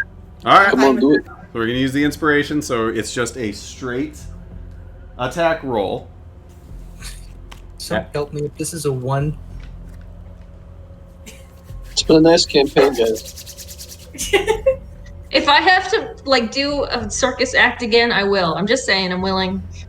Wait, can we make sure we save right here so that we can, if We this didn't save. goes tits up, we can pick it right back up at this point. D&D No. has no saves. Quick Everyone save. take What a did you roll? D20. What did you roll? Everyone take a D20 and look at where the 1 is next to the 13 I rolled. I'm just saying. And it happens to be, it was, kind of leaning towards the 1 and came back. But look at where the 13, I mean, it's a 13. What did you call this from the beginning? You called it a victory? We'll This is call a it a victory. We'll call it a victory. We'll call it a victory. I'll call that a win. This is a victory. All right. So that is not enough to hit her armor class, but it still goes in that direction. Now I just need to figure out where it lands. Oh, I'm sorry. The total number would be 15 if we're doing unarmed strike. I apologize. But it still didn't hit her, All I'm right. sure. It still would not hit her, but that's closer. I would like to hit her on her razor thin cheekbone. Just boom. Yeah, but the ball itself doesn't You're hurt the anything, boat right? It just needs to be within I'll see. 30 feet It's a 20-foot radius. or 20 feet. Tots. Okay, so half. All right. It's nice that her armor class is so high. Not that we can do anything about it, but it's nice to know. All right, so up, half. There. Did it at least make it past the ogres? You.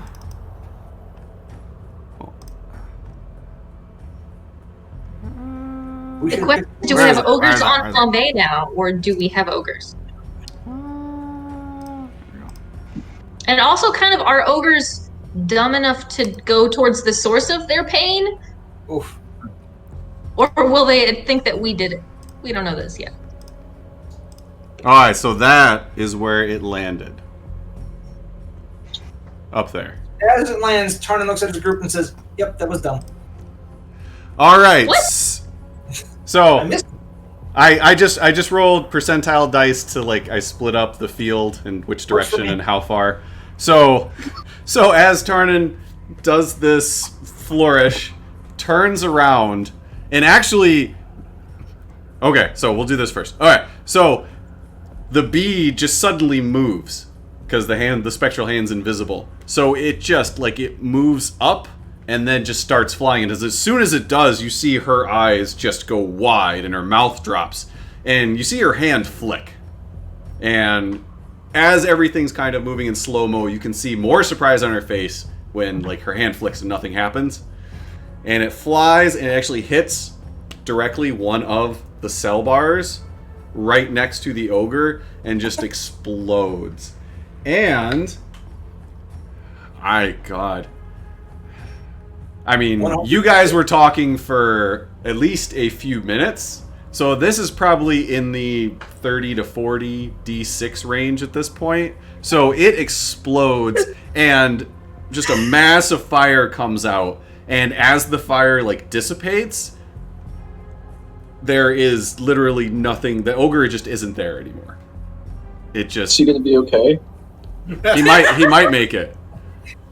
There's a little bit of a curve hitting the second ogre. Does anything hit the second ogre? Any residual heat damage? Whoops, I didn't mean to close that door. Let me check the measured template.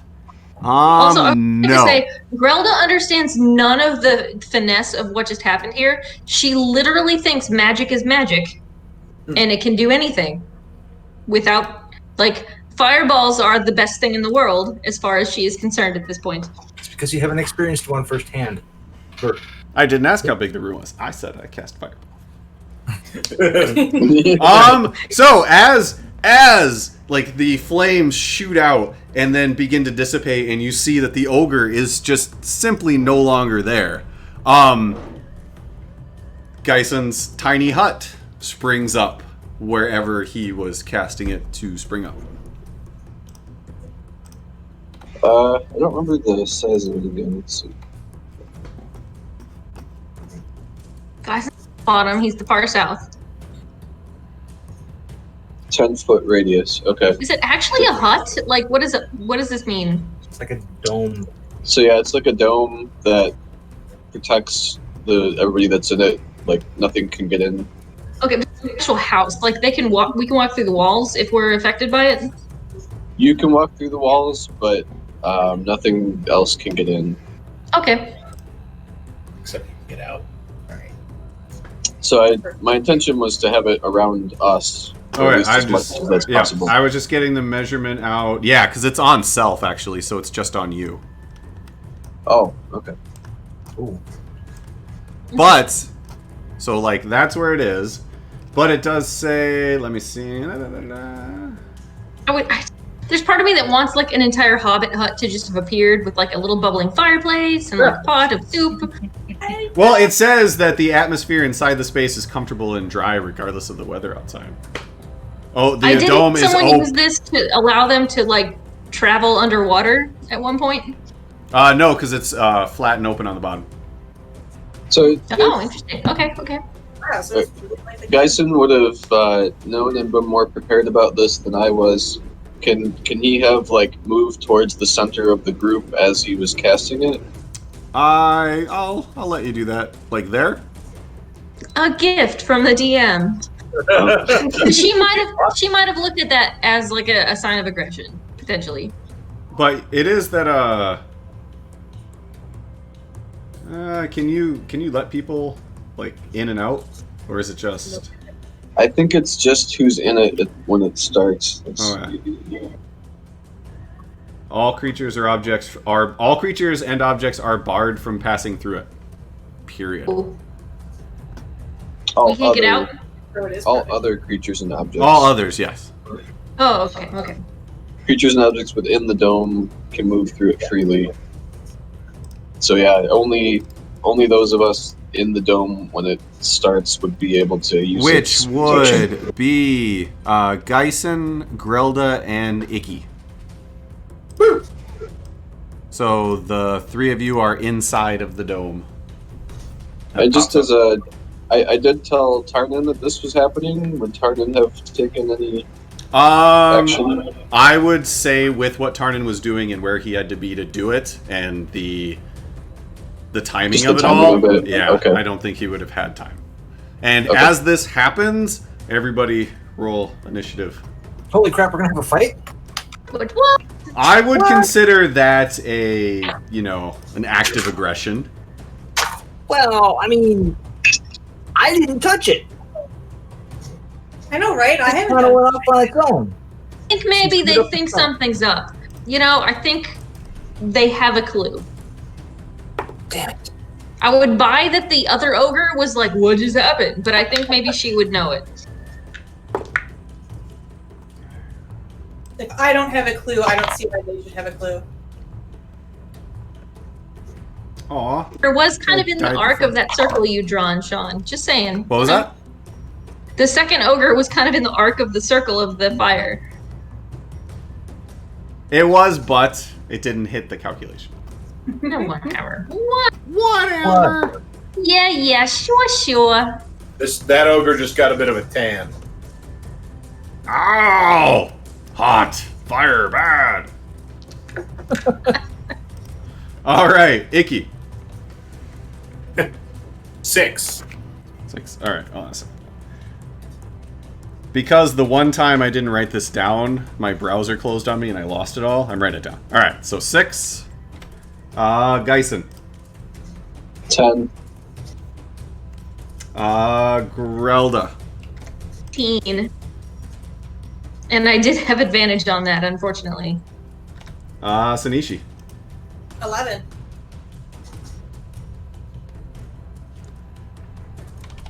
And Charnin. 24. Alright.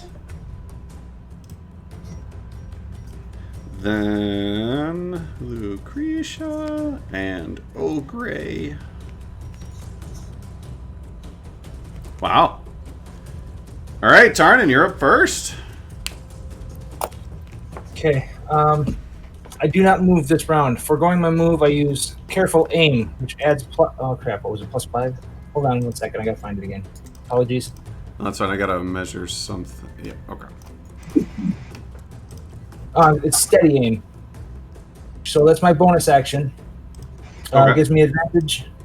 Unless this is I wouldn't have advantage already, would I?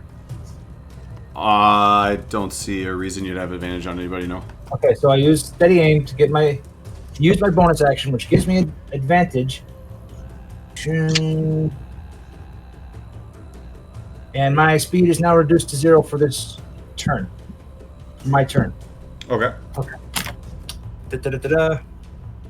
I will use my advantage to fire my crossbow. Finding my crossbow now. And use... Where is it? You can add this bonus. Using crossbow expert, ignore the disadvantage because she's out of normal crossbow range. Hold on a second. Okay. 95.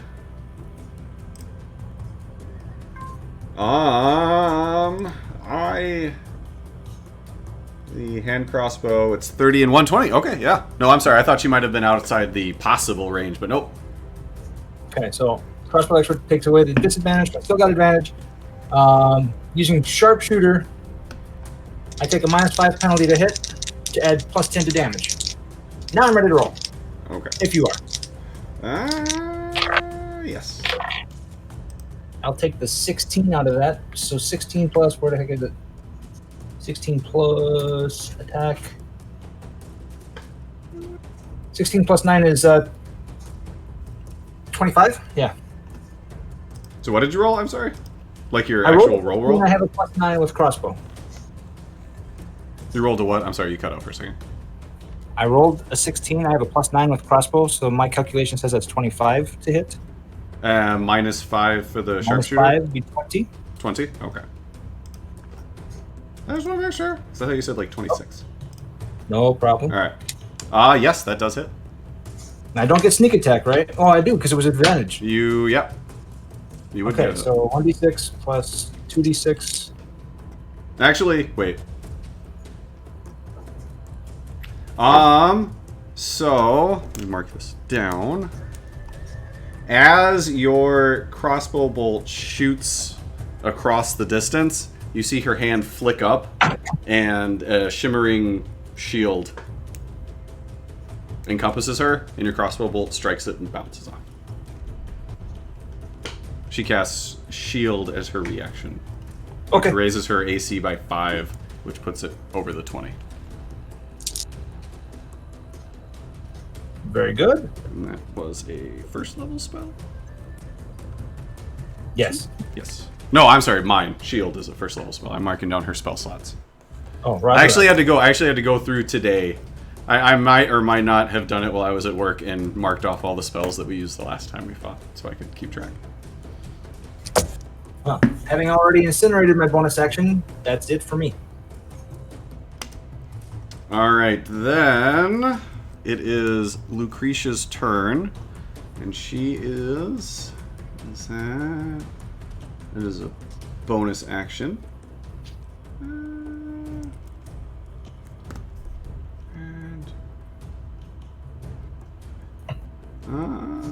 No, not that one. Spiritual. There we go. That's the one I'm looking for. Oh, yeah, she's gonna cast Spirit Guardians. Yeah, you're not helping as much as you think you are, Peanut. Can you go back? Alright, so her hand twitches, and you see just a cloud of little Sahedron stars begin swirling around her. And swirling 15 feet around her. Oh, no, that's not what I wanted.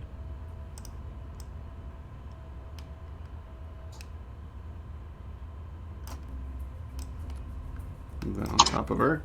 Alright. She did this outside too, right? No, this Last one time? she hasn't used.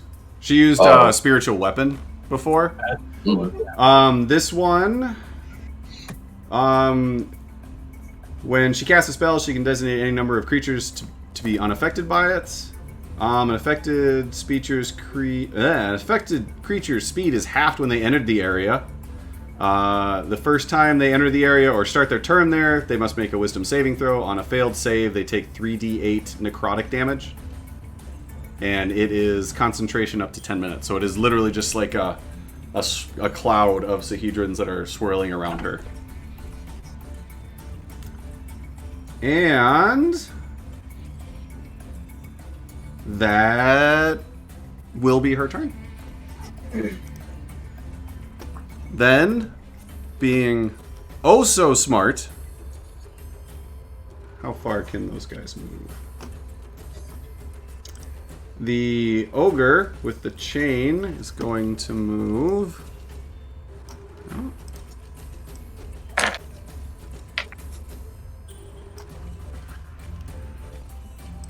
To there. And He just squishes that friend under and so sad. oh my god. Alright. We went to so much trouble to save him, and he dies in the first ogre movement. No! So the ogre runs by and like does a quick like swipe at him, and he is so focused on this odd-shaped dome that is in front of him that he rolls a 2 and completely misses the person kneeling beside him. Wow. Wow. I understand that. Been there. Yes, you have. And that would Yes, you have. make it Sinishi's turn. Oh, I didn't think so. I thought Sanishi rolled lower than Grelda. She rolled an 11. Yeah. I rolled a 15. I thought you said 10. Oh, I said I heard look a at teen. the logs. I heard some type of teen. I thought it was a 15. Well, we'll go with 15, and then it is Grelda's turn. Okay, all right. I had written down 10. Well, how dare you? First of all. Secondly, so is there a way? What were you saying, Sanishi? Oh, that was Moonin. Oh, okay, fair enough. All right, 10, 15, 20, 25, 30.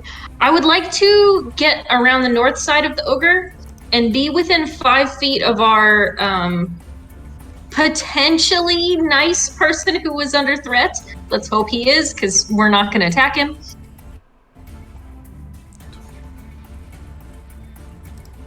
I should have plenty of speed because I can go this is 20. Yeah, that should be plenty. All right, so I am going to fly into a rage. Oh! I don't have any rages left. No, you do not.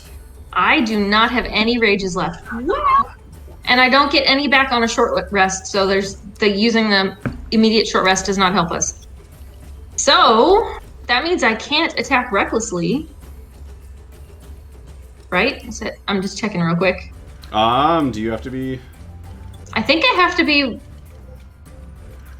raging to get reckless attack. Reckless attack just says when you make your first attack on your turn, you can decide to attack recklessly. It doesn't say rage is something separate. I'm sometimes really struggling with the UI here. I don't see that at all, but I'm going to trust you because... Do you see reckless attack under features? No, I don't. I'm actually on actions, and I don't see. Oh, it's under features and traits because it's not technically like an action. It's not. It doesn't take up an action or a bonus action because it is a barbarian feature. Okay. And reckless attack. Then I'm still going to attack recklessly because that's my jam. Okay. I love that. Within 5. That should help a little bit. All right, so not raging, I don't get the bonus to attack, but if I'm attacking recklessly, I get advantage. So I am going to actually use my... I'm looking at the fast movement, whatever. Come on, tell me the thing. Down. I think it's Great down at the weapon, bottom. which allows me to take a -5 to attack roll, but So add 10 to the damage. All right. All right, so I'm going to attack with advantage using Sasha, which I'm not sure which of these two. There we are, advantage. Ouch! 20 -5, 15. All right. 15 hits. It's a big creature. Such good news. That was a 4, y'all. For the people who don't know how good she is at hitting things, that was a 4. All right, so that was plus 10 to damage. Is that is 20 ouches to the bad guy, please. Wait, no, that's that's 16. 26 ouches. That's Wait. 26 ouches to the bad guy, please. Yeah, because you rolled a 10 plus 6 and then plus 10, so yeah, that's 26. All right, so Grelda moves up around the ogre, and you just see her like she squeezes Sasha, and she goes, "Argh!" She tries to get really, really pissed off and rage, but then she gets pissed off that she can't get pissed off, and uses that. And just like spittle flies as she swings and just digs Sasha into the beast's side and just yanks it out with a couple of pieces of bone and just blood start dripping down. All right, an attacker. You ready? All right, what was that? Second attack. Yep, go ahead. Much better. That definitely fucking hits. 21. It's cool being able to see your rolls if I'm It looking is. at. So you got a 26, right? I got a 26, but I'm gonna do the same thing where I had last time, where I had the -5. Oh, okay. Yep, that hits. Yep. So. Oh, that was almost a 12, y'all. That was almost a 12. 18 damage. 18. Jesus. All right. So you pull it out. Just blood is oozing down it, and the creature just looks at you and growls its teeth, spittle dripping down its cheek, and you like swing up, and Sasha just like cuts up the side of its neck and the side of its face, and it just reels back and lets out a bellow of pain, and it doesn't look good. Turn. All right, then Sanishi is now. Okay. Woo! Woo! Okay. Hopefully give you flanking. I'm not excited to be able to fucking, do a thing here.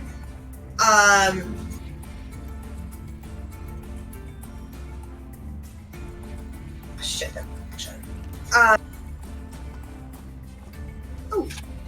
So I am going to use True Strike on the ogre. All right.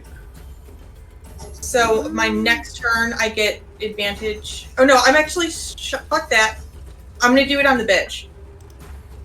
True Strike. Okay, that is a cantrip. Next turn, I get advantage on my first attack against. Okay. Then let me put a little mark on there. Will do. And that's just at will.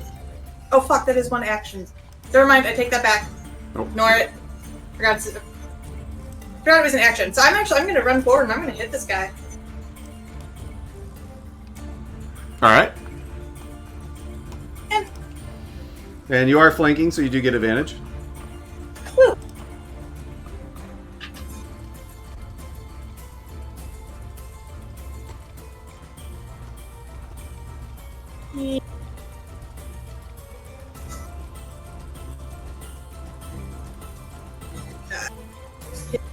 Okay, so 16 plus 8. That hits. 20 something. That hits. Cool.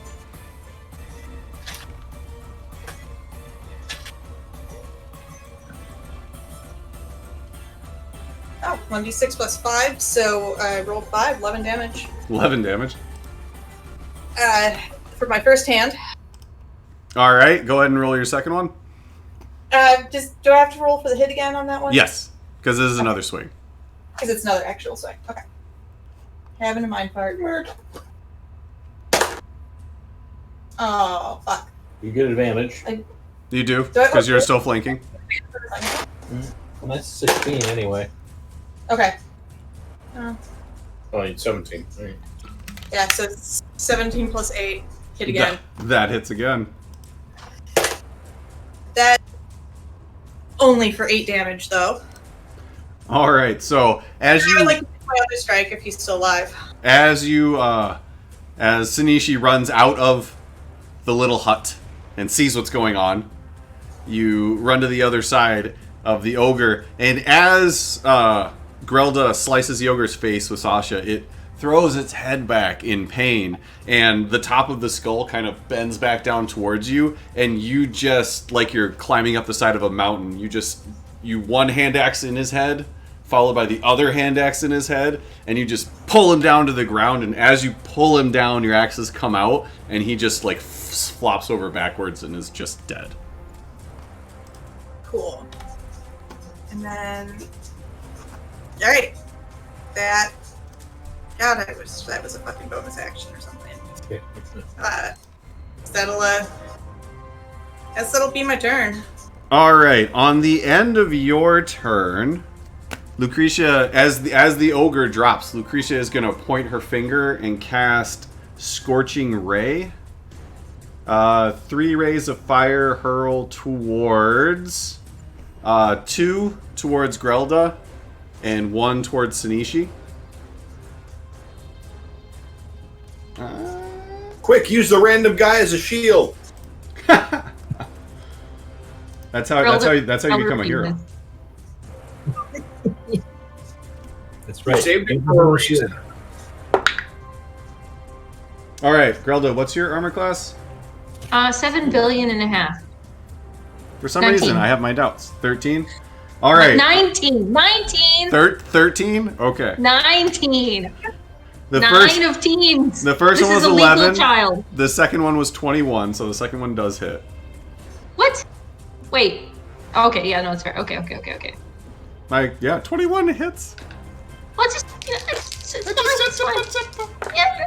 I was getting higher pitched as I get more, Grelda, so it's 2d6 fire damage.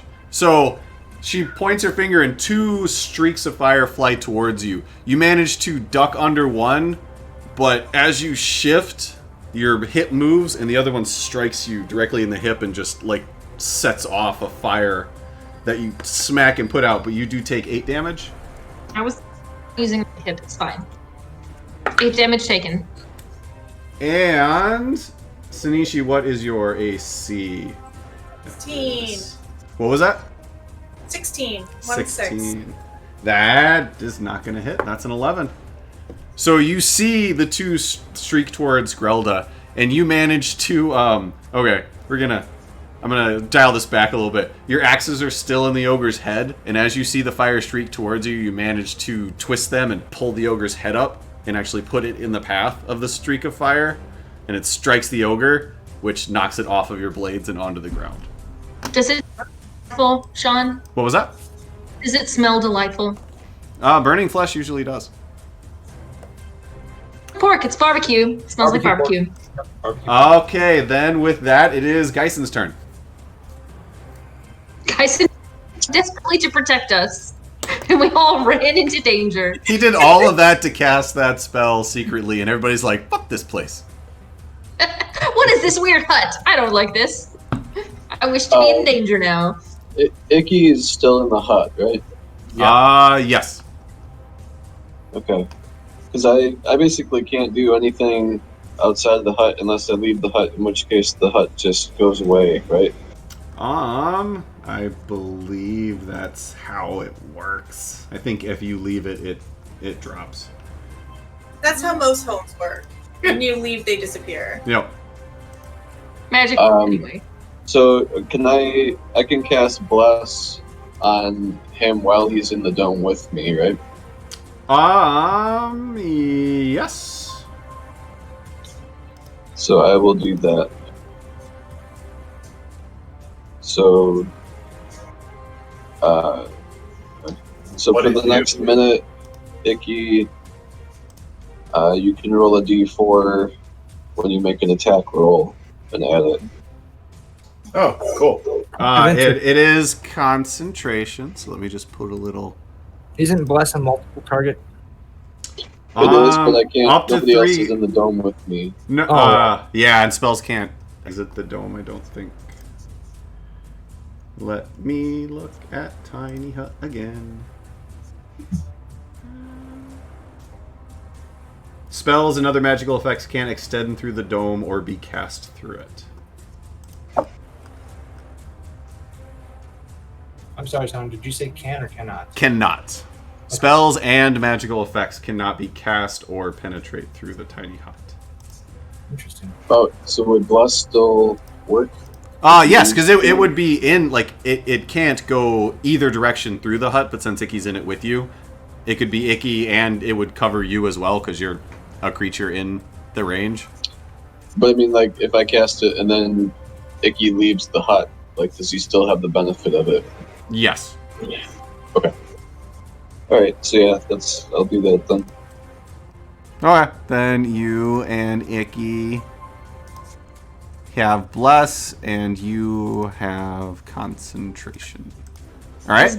Is it High Priest Geisen? Should I call you High Priest Geisen now? I think you should. I think we should. Where's that coming from? Because you're blessing people. Oh, yeah. I bless you, my child. Oh, got my or just single Gesundheit. light. Gesundheit Geisen. That's what we'll call you.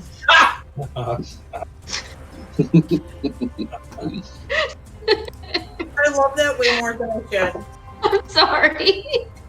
Alright, Geisen, are you doing anything else? Nope. I think that's all I can do. Alright then, Icky, you're up. All right. Let me see here. Does Icky know that he's blessed? Like, is there like a feeling that comes with being blessed? Feels all warm and tingly inside.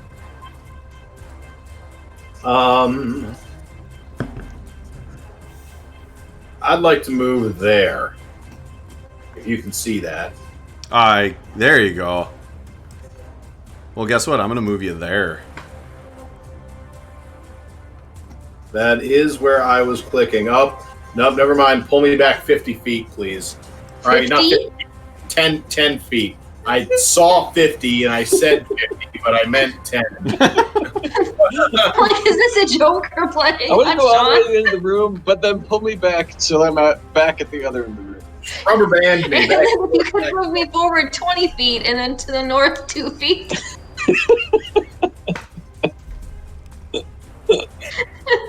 I'm sorry. I hate you guys.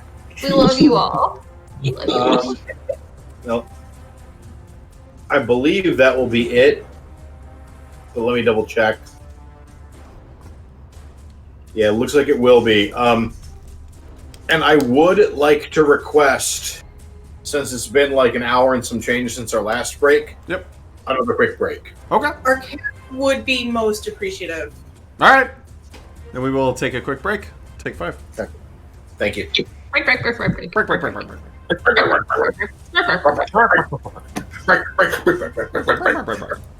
I would say it would have come in handy if other people would have stayed inside of it, but considering you're the only person in there. Okay, but let's be real. Like, who was gonna stay in that? Well, I'm not saying people were going to, but it was a We're good all it was a good role-playing plan. very well, is all I'm saying. Because Well, if none of us gave any craps about the dude in the center, we would have just waited. Well, I take solace in knowing that had my ones showed up at that moment in time, half the party would have survived. Thank you, guys. Yeah, it was mostly for the fireball, but I also figured. Well, I actually was thinking we'd all be in it. I didn't realize it would just be a couple of us, but like, you could always run out, attack, and run back in, and be protected till your next turn is an option. But Grelda definitely did not know that's how this spell worked. Not that it, I think, would have changed what she did, but at the same time, that is definitely not how she thought this spell worked.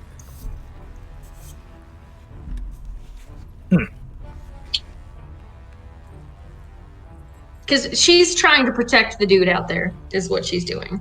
Good. yeah, we're probably gonna get done, and like, he's the master. I know, I'm really worried about that. I'm not gonna lie. I am actually quite worried about that. Hold on, let me furiously write down some notes. That's so much better than what I had. Is it really? No. Well, it's good to know, because Grelda's definitely gonna defend him until he attacks her. It's actually gonna turn out he's just the janitor for the fort. I was She just was- cleaning. okay. From Grelda's point of view, she would protect the janitor just as fiercely. It's my first day. Just trying to clean the walls. How did the blood get so high up? I don't I know. wasn't even supposed to be here today. It was Yes, my exactly. day off, but Gerald called in sick. Damn! Gerald got away again! Gerald got away again. Gerald is the actual mastermind. We need to find Gerald. He is I- he's the big bad evil guy. I don't know what's going to happen when we get to talk to this person, assuming he doesn't die. But if he does not finger Gerald for whatever's happening here, I will be very sad. Lord Gerald Kurzog. Who also wields a mop like a pro.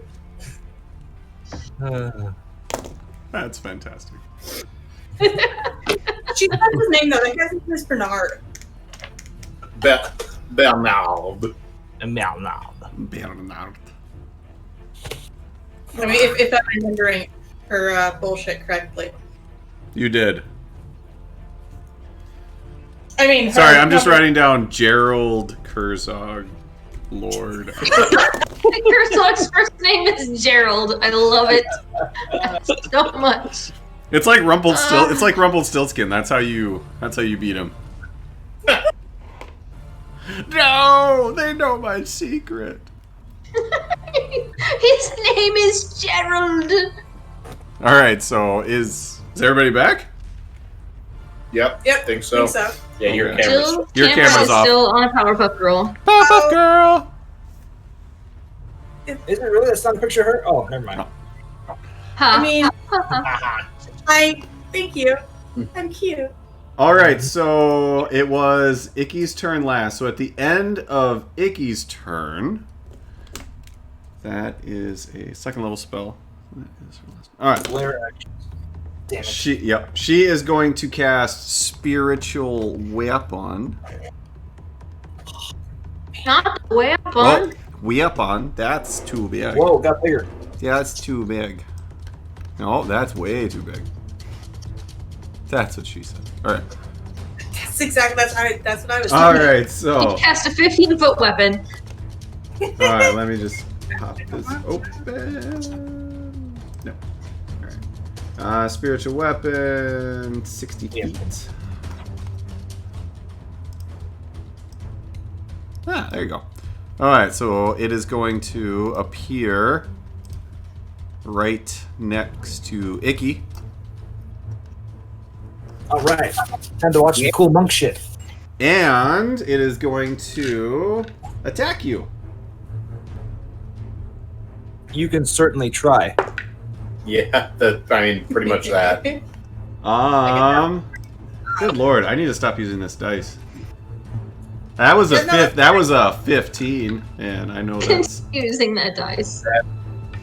No, that ain't gonna do that's much. not gonna do it. That's gonna be a whip. So as Icky stands there, this dwarf-sized Sahedron appears right next to you, and everybody just kind of under their breath hears what the fuck, and then it moves to strike him, and he just kind of ducks under it. And Tarnan, you're up again. Did you just say ducks? Because that's I did say ducks. insensitive.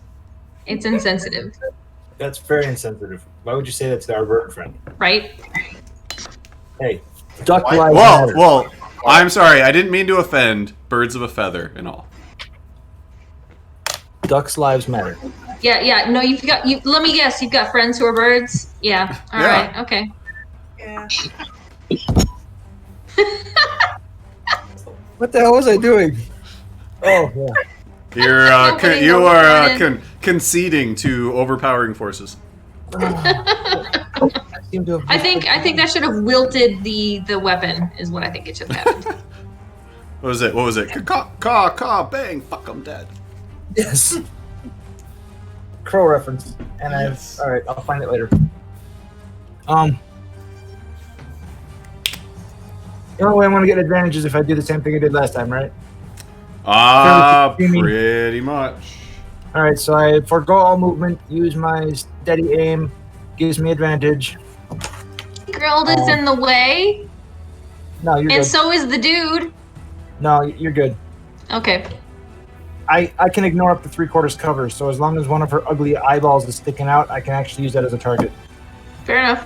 And if she doesn't see me with her eyeballs, then I get advantage for being hidden. So, Sean, you tell me. Hold on a second. I'm reading crossbow. Okay, I'm sorry. I was reading something on your sheet. Say that last thing again. What can I give you? Well, Grelda was concerned that she was in the way and the dude was in the way, and I said, as long as it's less than 3/4 cover and one of her eyeballs is peeking out to see me, then it doesn't affect me because of crossbow mastery. Yeah, no. The guy is We still gave current. you The a guy is still currently on his reason. knees, and Grelda is yay tall, so he can see Now right I'm going over for both short of them. jokes. Great. When he says yay, just want you to know, y'all, he's thinking yay. Like, yay. Yay! She's yay tall. Hey, tall. But I actually was thinking whether or not we would give you some advantage on your attack against the person between you and us. No. No. Okay. Doing the same thing as last time, to include the 5 penalty The for... -5? Alright. Correct. So advantage... Oh, crap. Total of 20 minus 5, 15. 15? That does not hit. Okay. So, shoot your crossbow, and it actually... She's preparing herself as it flies towards her, but it actually just kind of ducks and dives at her feet and strikes the Okay. ground. Icky, do you want me to say something? I want you to know I'm an ally. Alright, okay. Alright, then. Anything else you would like to do? Nope, I Good, can't sir. move. That takes care of my bonus and my movement and my firing. So I am done. Alright, so first on her bonus action, the weapon is going to attack Iki again. That's even worse. Jesus. Please keep using whatever dice you're using. That was the other dice. I stopped using the other dice. Alright. So Honestly, I think her. They're treating you poorly because you keep referring to the singular as dice. And you keep using the duck as an insult. that's probably more of it. They're That's mad. probably They're the mad line. at me for my avian hate. It's socially conscious dice. You didn't know you bought them, but you did. All right, so she is going to move. All right, so.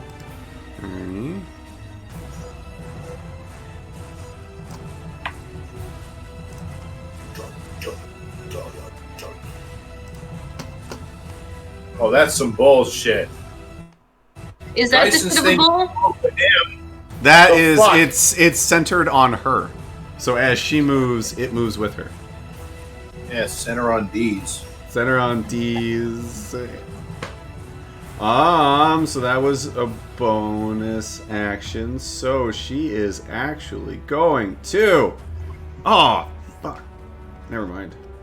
So, but don't I need to make a saving throw as soon as I enter that field?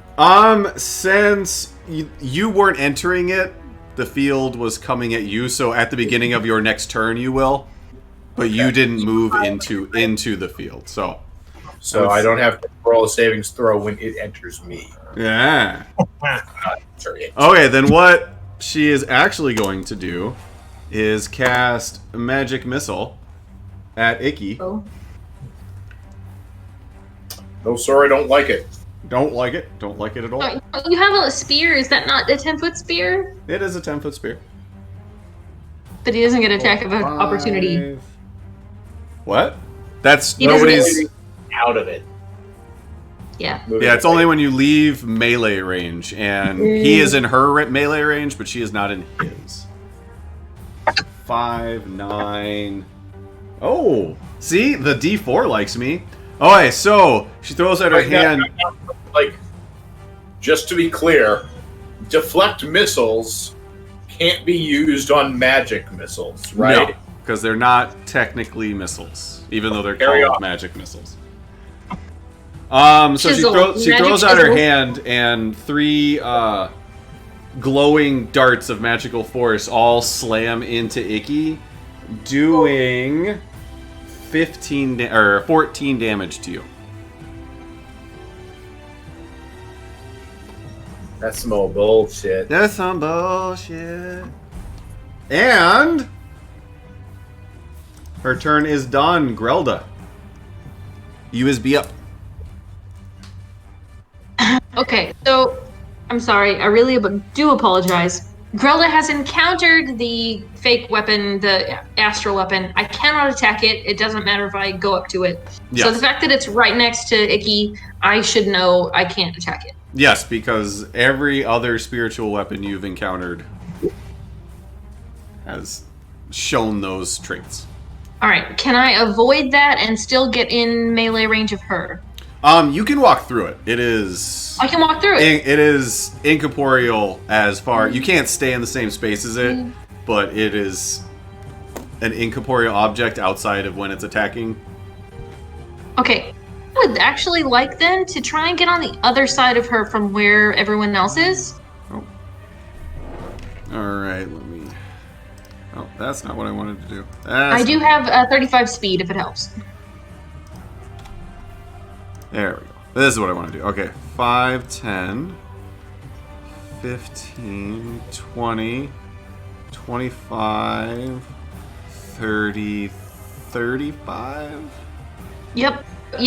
So hopefully I'm potentially granting some advantage stuff to other people. You don't get flanking because there's nobody directly on her opposite side. Exactly. But if Icky took a step forward, he would, and then you both would. Yep.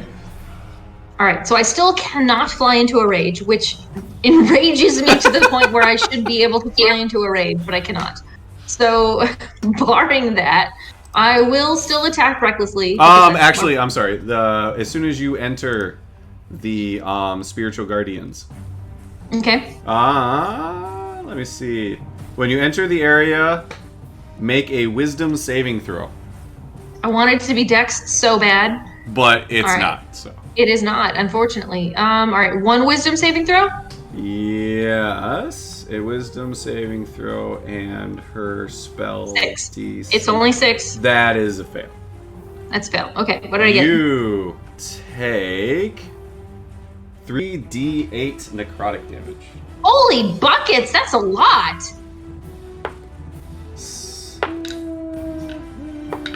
Oh, that's on the floor. You take 14 necrotic damage as you enter. Repeat, I did not expect it to hurt that bad, but okay.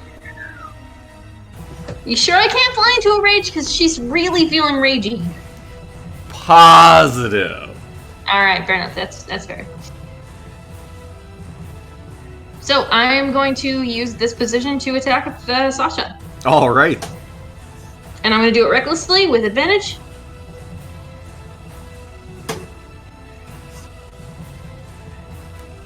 Huh, whoa, either one of those would have hit. Whoa. So, 27. Minus 5. Oh, no, because you didn't do the... Okay, so no, yes, no, 27 I'm hits. sorry, I'm sorry. That, like... If you don't want to let me have that, that's fine. But I was lumping that with advantage, which is not fair. I'll say no this time because you didn't say it before you rolled. That's fair. So it does hit. So, it does hit, but I don't get the plus 10 to damage. No.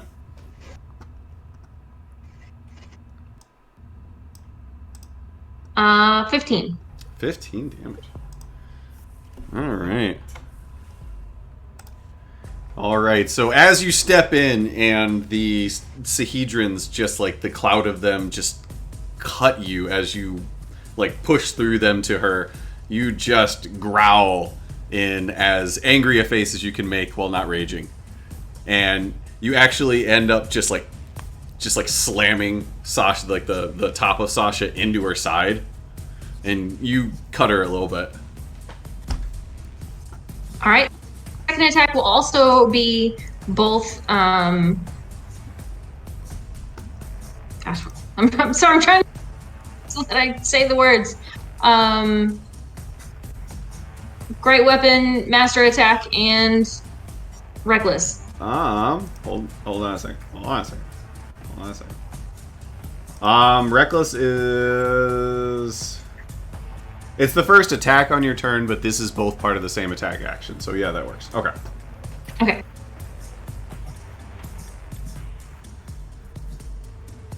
Whew. Oh, one of those is... But we rolled with advantage, so we have it.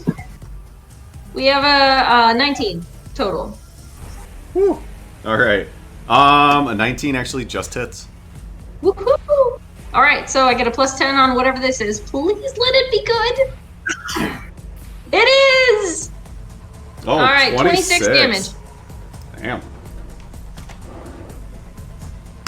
All right, so you like jabber with Sasha, and then come back and swing it around your head, and manage to just slice across her, across the scales of her stomach.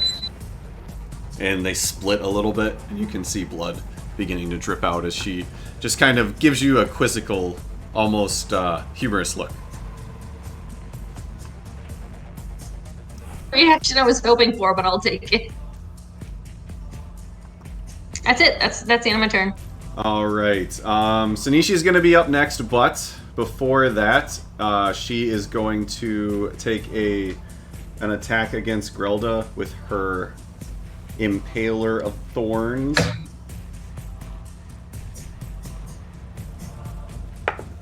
Oh, and that's with advantage because you attacked recklessly. Yep.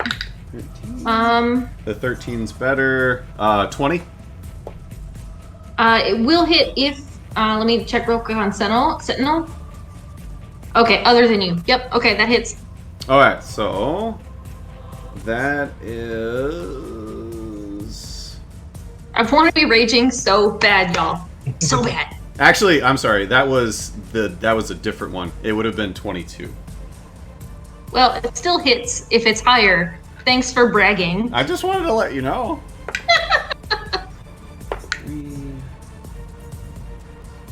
7 slashing damage. That's it. All right, fair enough. I mean, ow! Don't, ow! No, don't. Oh. Don't. Ah. All right, Sanishi, your turn. All right. Well, just accepting the fact that I will probably take damage from this guy, I'm gonna charge in at her and attack. I can assuming she is 30 feet away. Exactly 30 feet. Yay! Moving Okay. around that stuff. Okay, then you need to give me a wisdom saving throw.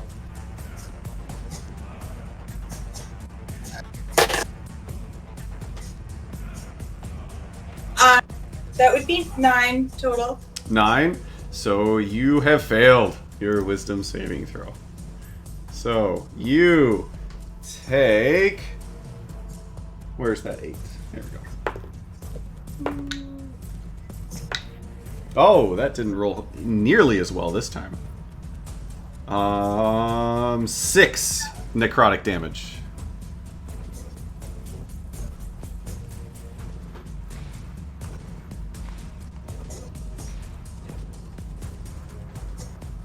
All right.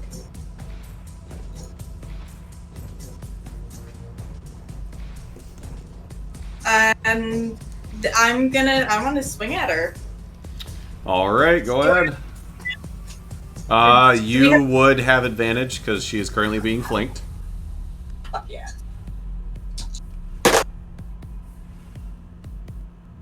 Okay. 21.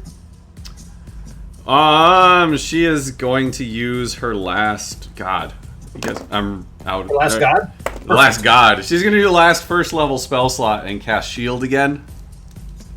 So as you walk up and swing, she throws up her hand and your axe just ends up skittering off of an invisible shield that pops up in front of her. Okay then. Since that misses, I do not get to do my second hand. Yeah, your second hand's just a bonus action. I just don't get to do my third attack. No, you would still get to do your third attack.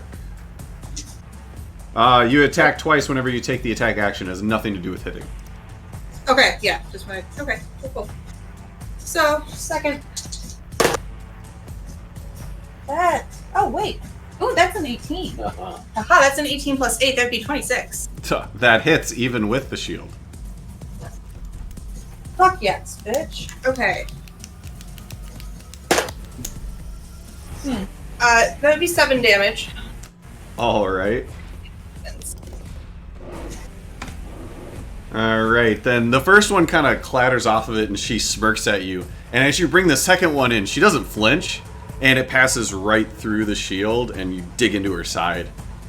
And she lets out a grunt as you take a chunk of skin. Alright, I'm gonna go for my third one. Damn. I think that hits again. It's 17 plus 8. 25. Thank you. Sorry, brain. That just hits again. That was a wonderful waste of a shield Another spell. 7 damage. How much? 7 again. 7 again. So as you pull back your axe, she begins to like grit her teeth, and you just swing upwards, and she tries to move back, but it ends up cutting up along her shoulder. All right. Huh. And that ends my turn. Okay, on the end of your turn, this will be the second one.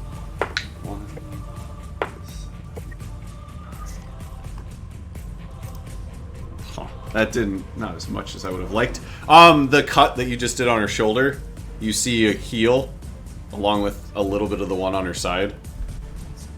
And Geisen.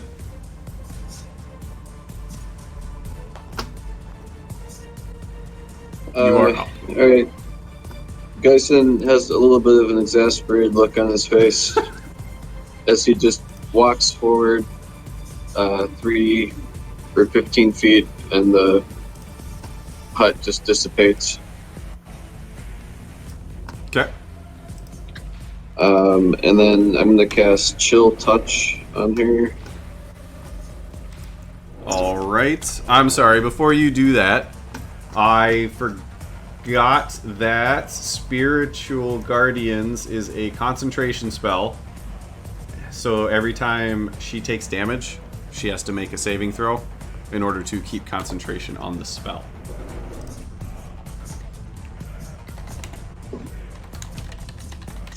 So since Sasha hit her, I might not have been damaged.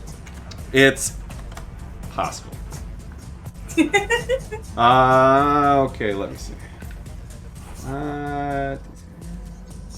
Okay. Constitution.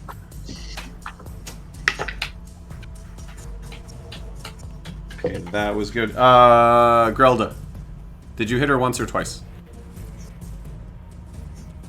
I know I hit her once. It was twice. It was twice. Was it twice? It was. Okay. Okay. Okay, so you still do take the damage. Now you hit her twice, so I gotta roll for those.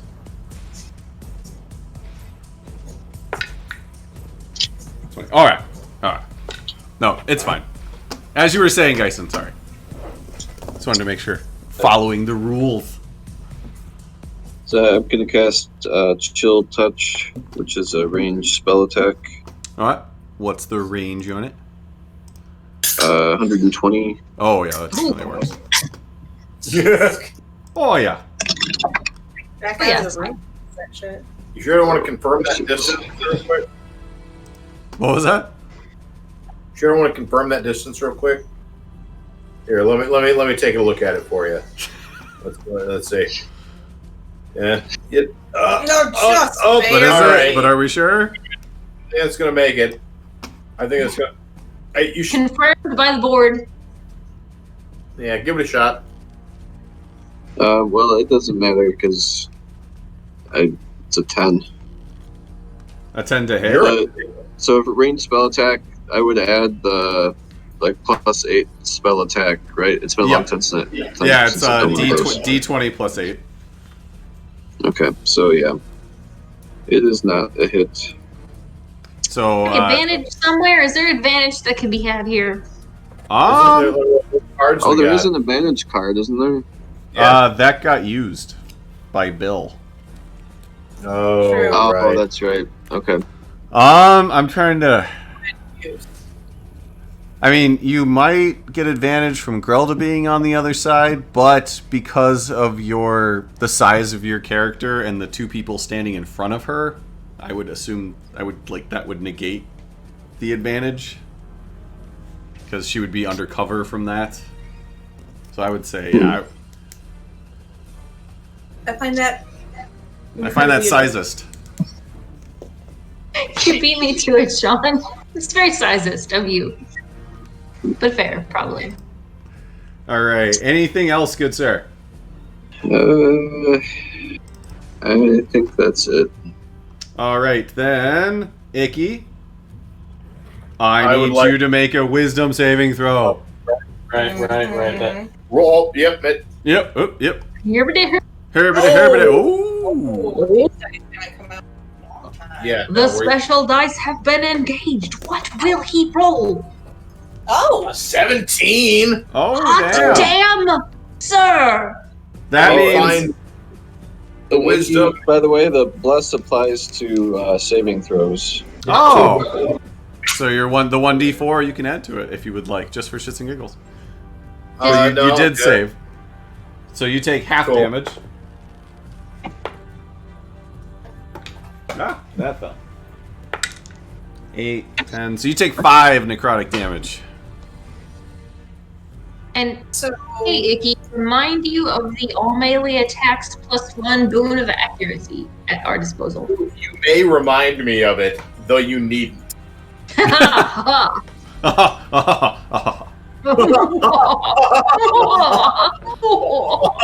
So, I'd like to move directly north of Sanishi.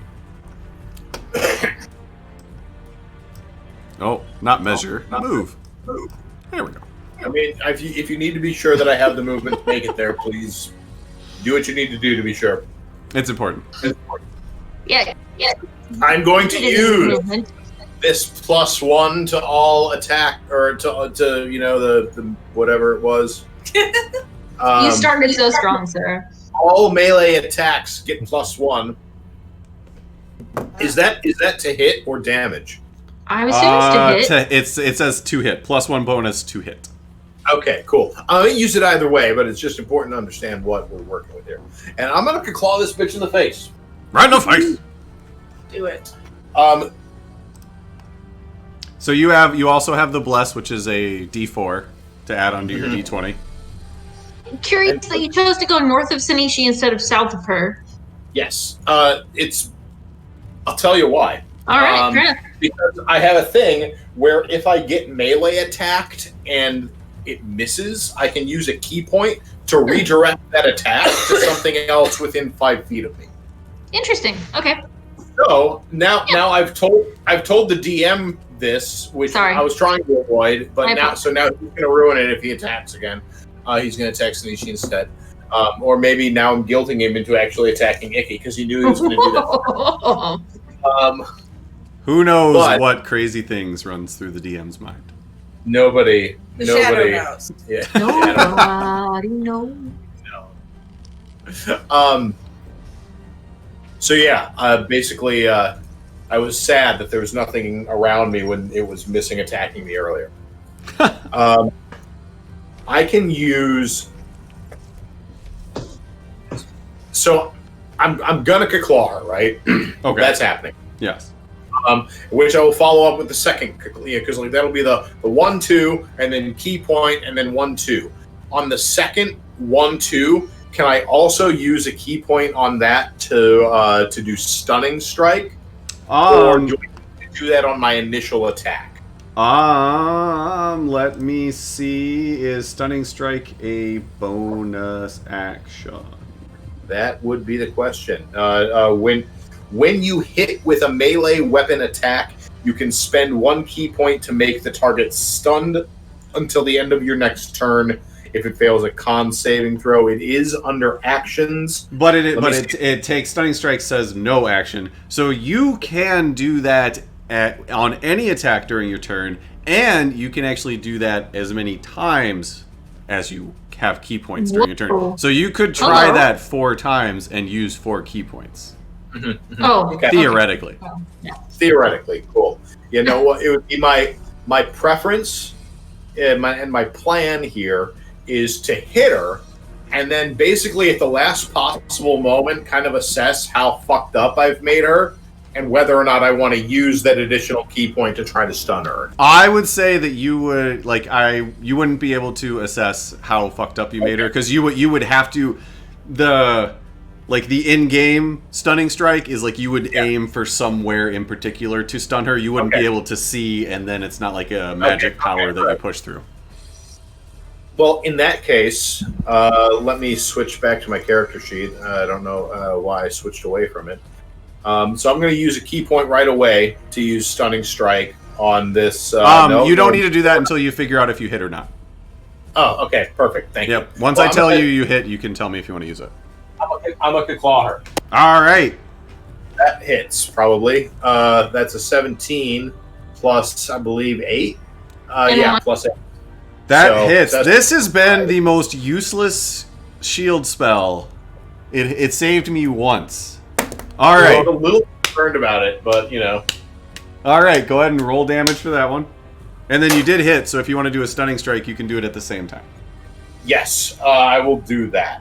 So, dealing damage, that's 9 damage. Let me scroll down to where my key points are managed. And use 1. Firm. So, Okay. stunning strike.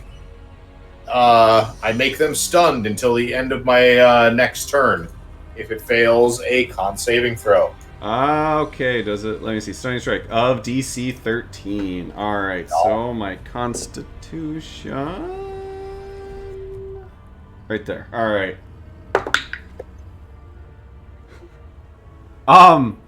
That's 5 plus 3 is 8, so she fails. So she is stunned. Woo! So let me grab the stun condition. Tell us, if you would please, good DM, what does the stun condition mean?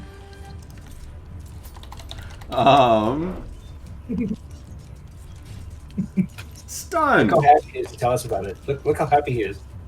Oh, a stunned creature is incapacitated, which means it can't take actions or reactions, can't move, and can speak, though only falteringly.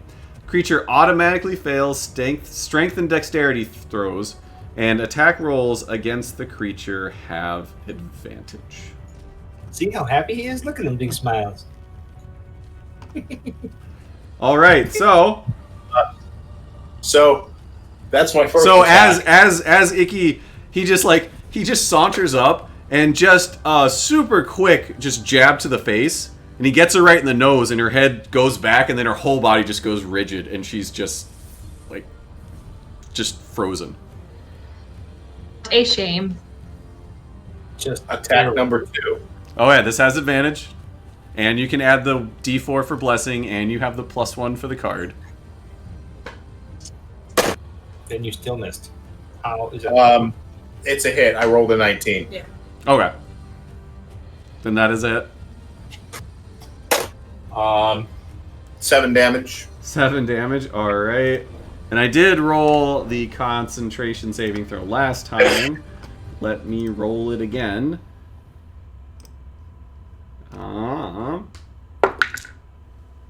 Okay. How often do you get to roll the con saving throw? Every time she takes damage, it's either a DC 10 or half the damage you take, whichever number is higher.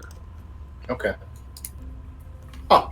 So every All single right. time she takes any damage, she has to fight to hold concentration. All right. Interesting. A lot of considerations for when it would be ideal to use that stunning strike for the future. Yeah, you'd almost think that being stunned would mean you can't hold a concentration spell up. That's one of the reasons I looked at it, but it doesn't say anything about that. Weird. Just fail, can't take actions or reactions, but it doesn't take an action or reaction to hold it up. And okay. Alright, so those are your so as she's frozen, you just flatten your hand and just right in the throat. You just get her right in the throat. And you hear her just as she's stuck and not moving. All right. And then as my final bit of action, I would like to use another key point to do that again. All right. Roll with advantage and all of the extras. You know, I feel sometimes on your turns, I feel like we're in the Teletubbies. Like, again! All right. So that roll is a. Oh, come on. Where are you? There you are. 22. Roll your 22. Is that with the +1? Oh no, yes, that is with the +1. Oh, yeah. And roll your D4. Yeah. Because she still technically has the shield spell up. +2. So 23, 24. 22. Oh, yeah, 22 plus 2, 24. That hits exactly. All right. Woo! 7 damage. Yes, I'm rolling those. All right. Take 7 damage, makes her saving throw again, and then roll the next attack. And this is with advantage still. Advantage again. She's still stunned. All right. Ooh. All right. So this one is looking less good. That was an 11 plus 8, so 19 plus 1, 20. And I can only use the blessing once, right? Blesses all the time. No, I think it's every attack, can you? I Until think it is. Yeah. it's like a minute. All right. All right. Well, we're digging back into the dice that have been treating me well. Whenever target makes an attack roll. Yep. So 24. That just hits again. All right, we're taking.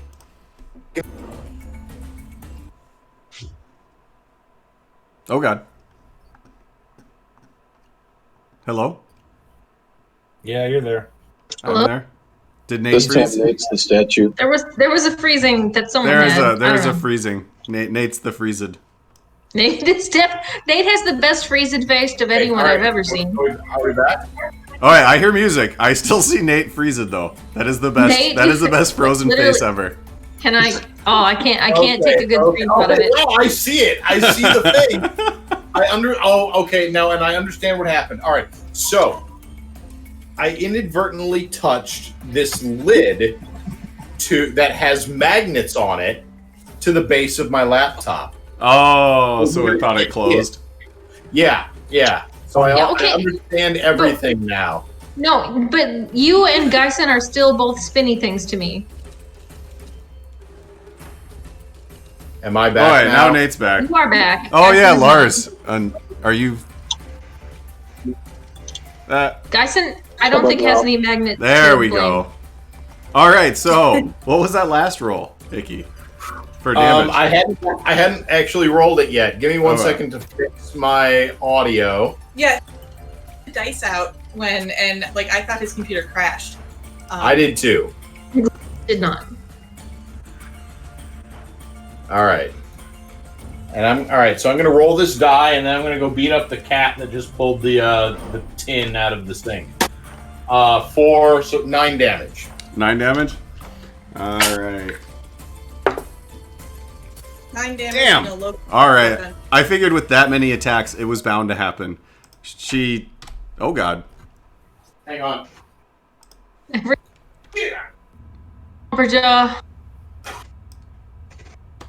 Missed Okay. that. Sorry, I'm back. All right. So with that last attack, it did break her concentration on the spirit guardians.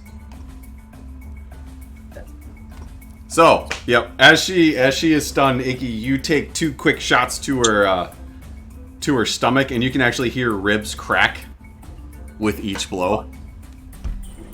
And she is. Grelda is literally thinking, "Oh, what's wrong? You can't think the funky thoughts. No thinky thoughts for you." No thinky thoughts. It's not helpful. It's not helpful. All right. In that case, Icky, unless you have anything else you would like to do.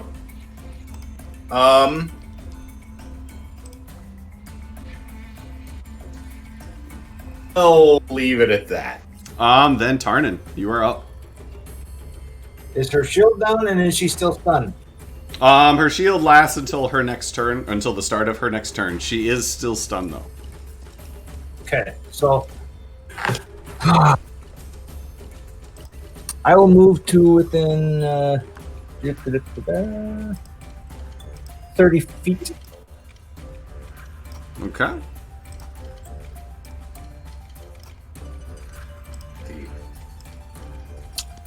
And I will use my advantage. I'm not gonna use the minus. I'm not gonna take the -5 penalty for +10 damage. Okay. So you're just going to use the advantage because she's stunned? Correct. Both Okay. times. Okay. 15 and 9. 25. 25 hits. All right. Because she's got somebody right next to her, I get my sneak attack damage. Well, you got that because she was stunned because you got advantage as well. True. Good point. Thank you. Holy crap.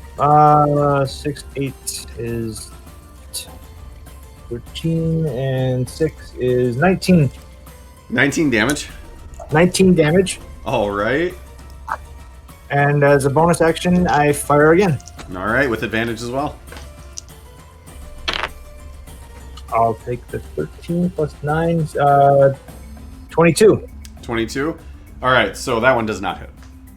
Damn it. You fire your first shot, and it ends up just above her, just like where her neck meets her clavicle. It just embeds there.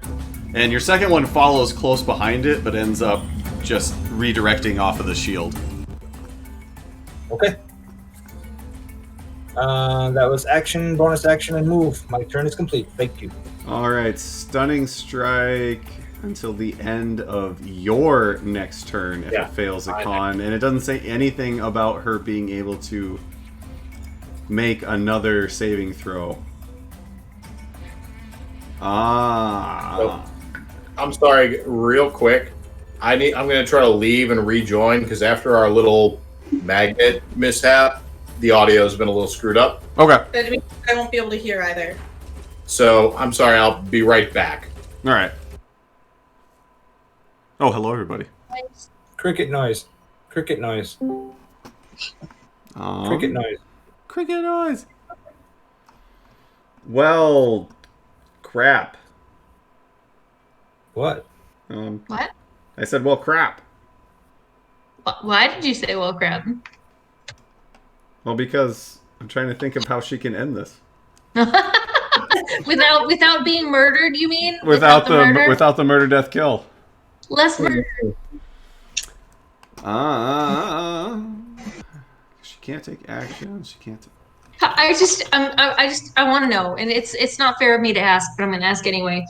If I had rolled above a 50 and we had gone upstairs, would she be gone by the time we got down here? You'll never know. You'll never know. God damn it.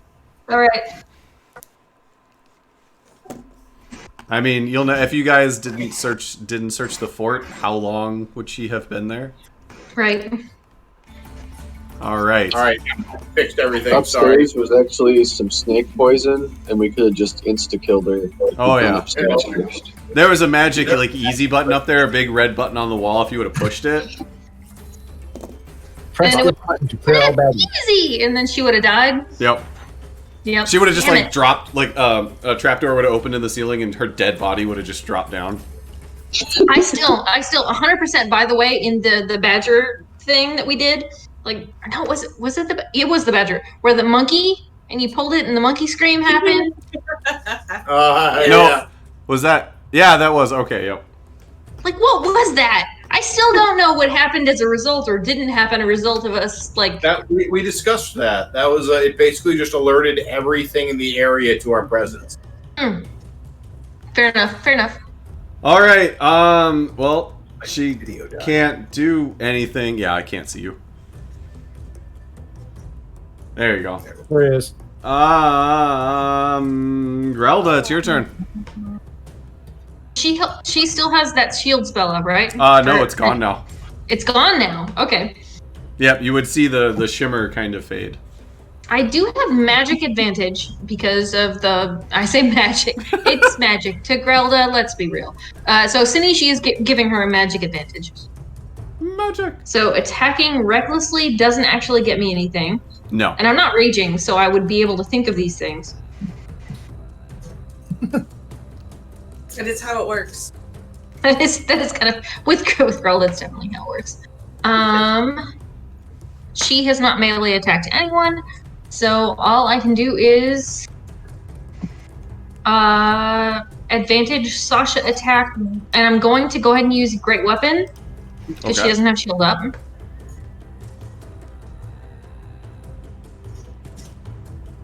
Ha! 18 and an 18, even with a -5, I'm pretty sure that hits. That's 22. Yep. Yep. Yep, that hits. So +10 to my damage. Weak, but okay. That's 20 damage. All right. Weak, but okay. All right. So as she is just frozen in place with her back to you, You come up and over, and you just dig Sasha deep into her shoulder. Like, you get half of Sasha into her body before you pull it out. All right. Second attack. Here we go. Advantage again. Second verse, same as the first. -5, but with advantage. All right. So 20 20 hits. plus 10 to ouches. Oh, that is 22 ouches. All right. So as you pull Sasha out and blood is spraying and gushing and her shoulder begins to like pull away from the rest of her body, you yank the axe out and just with one cross you end up just taking her head off, and it just flies, and with the momentum it hits the wall to the south and just like sticks for a second before it falls. That is so satisfying. I just want you to know that it's so satisfying. That's amazing.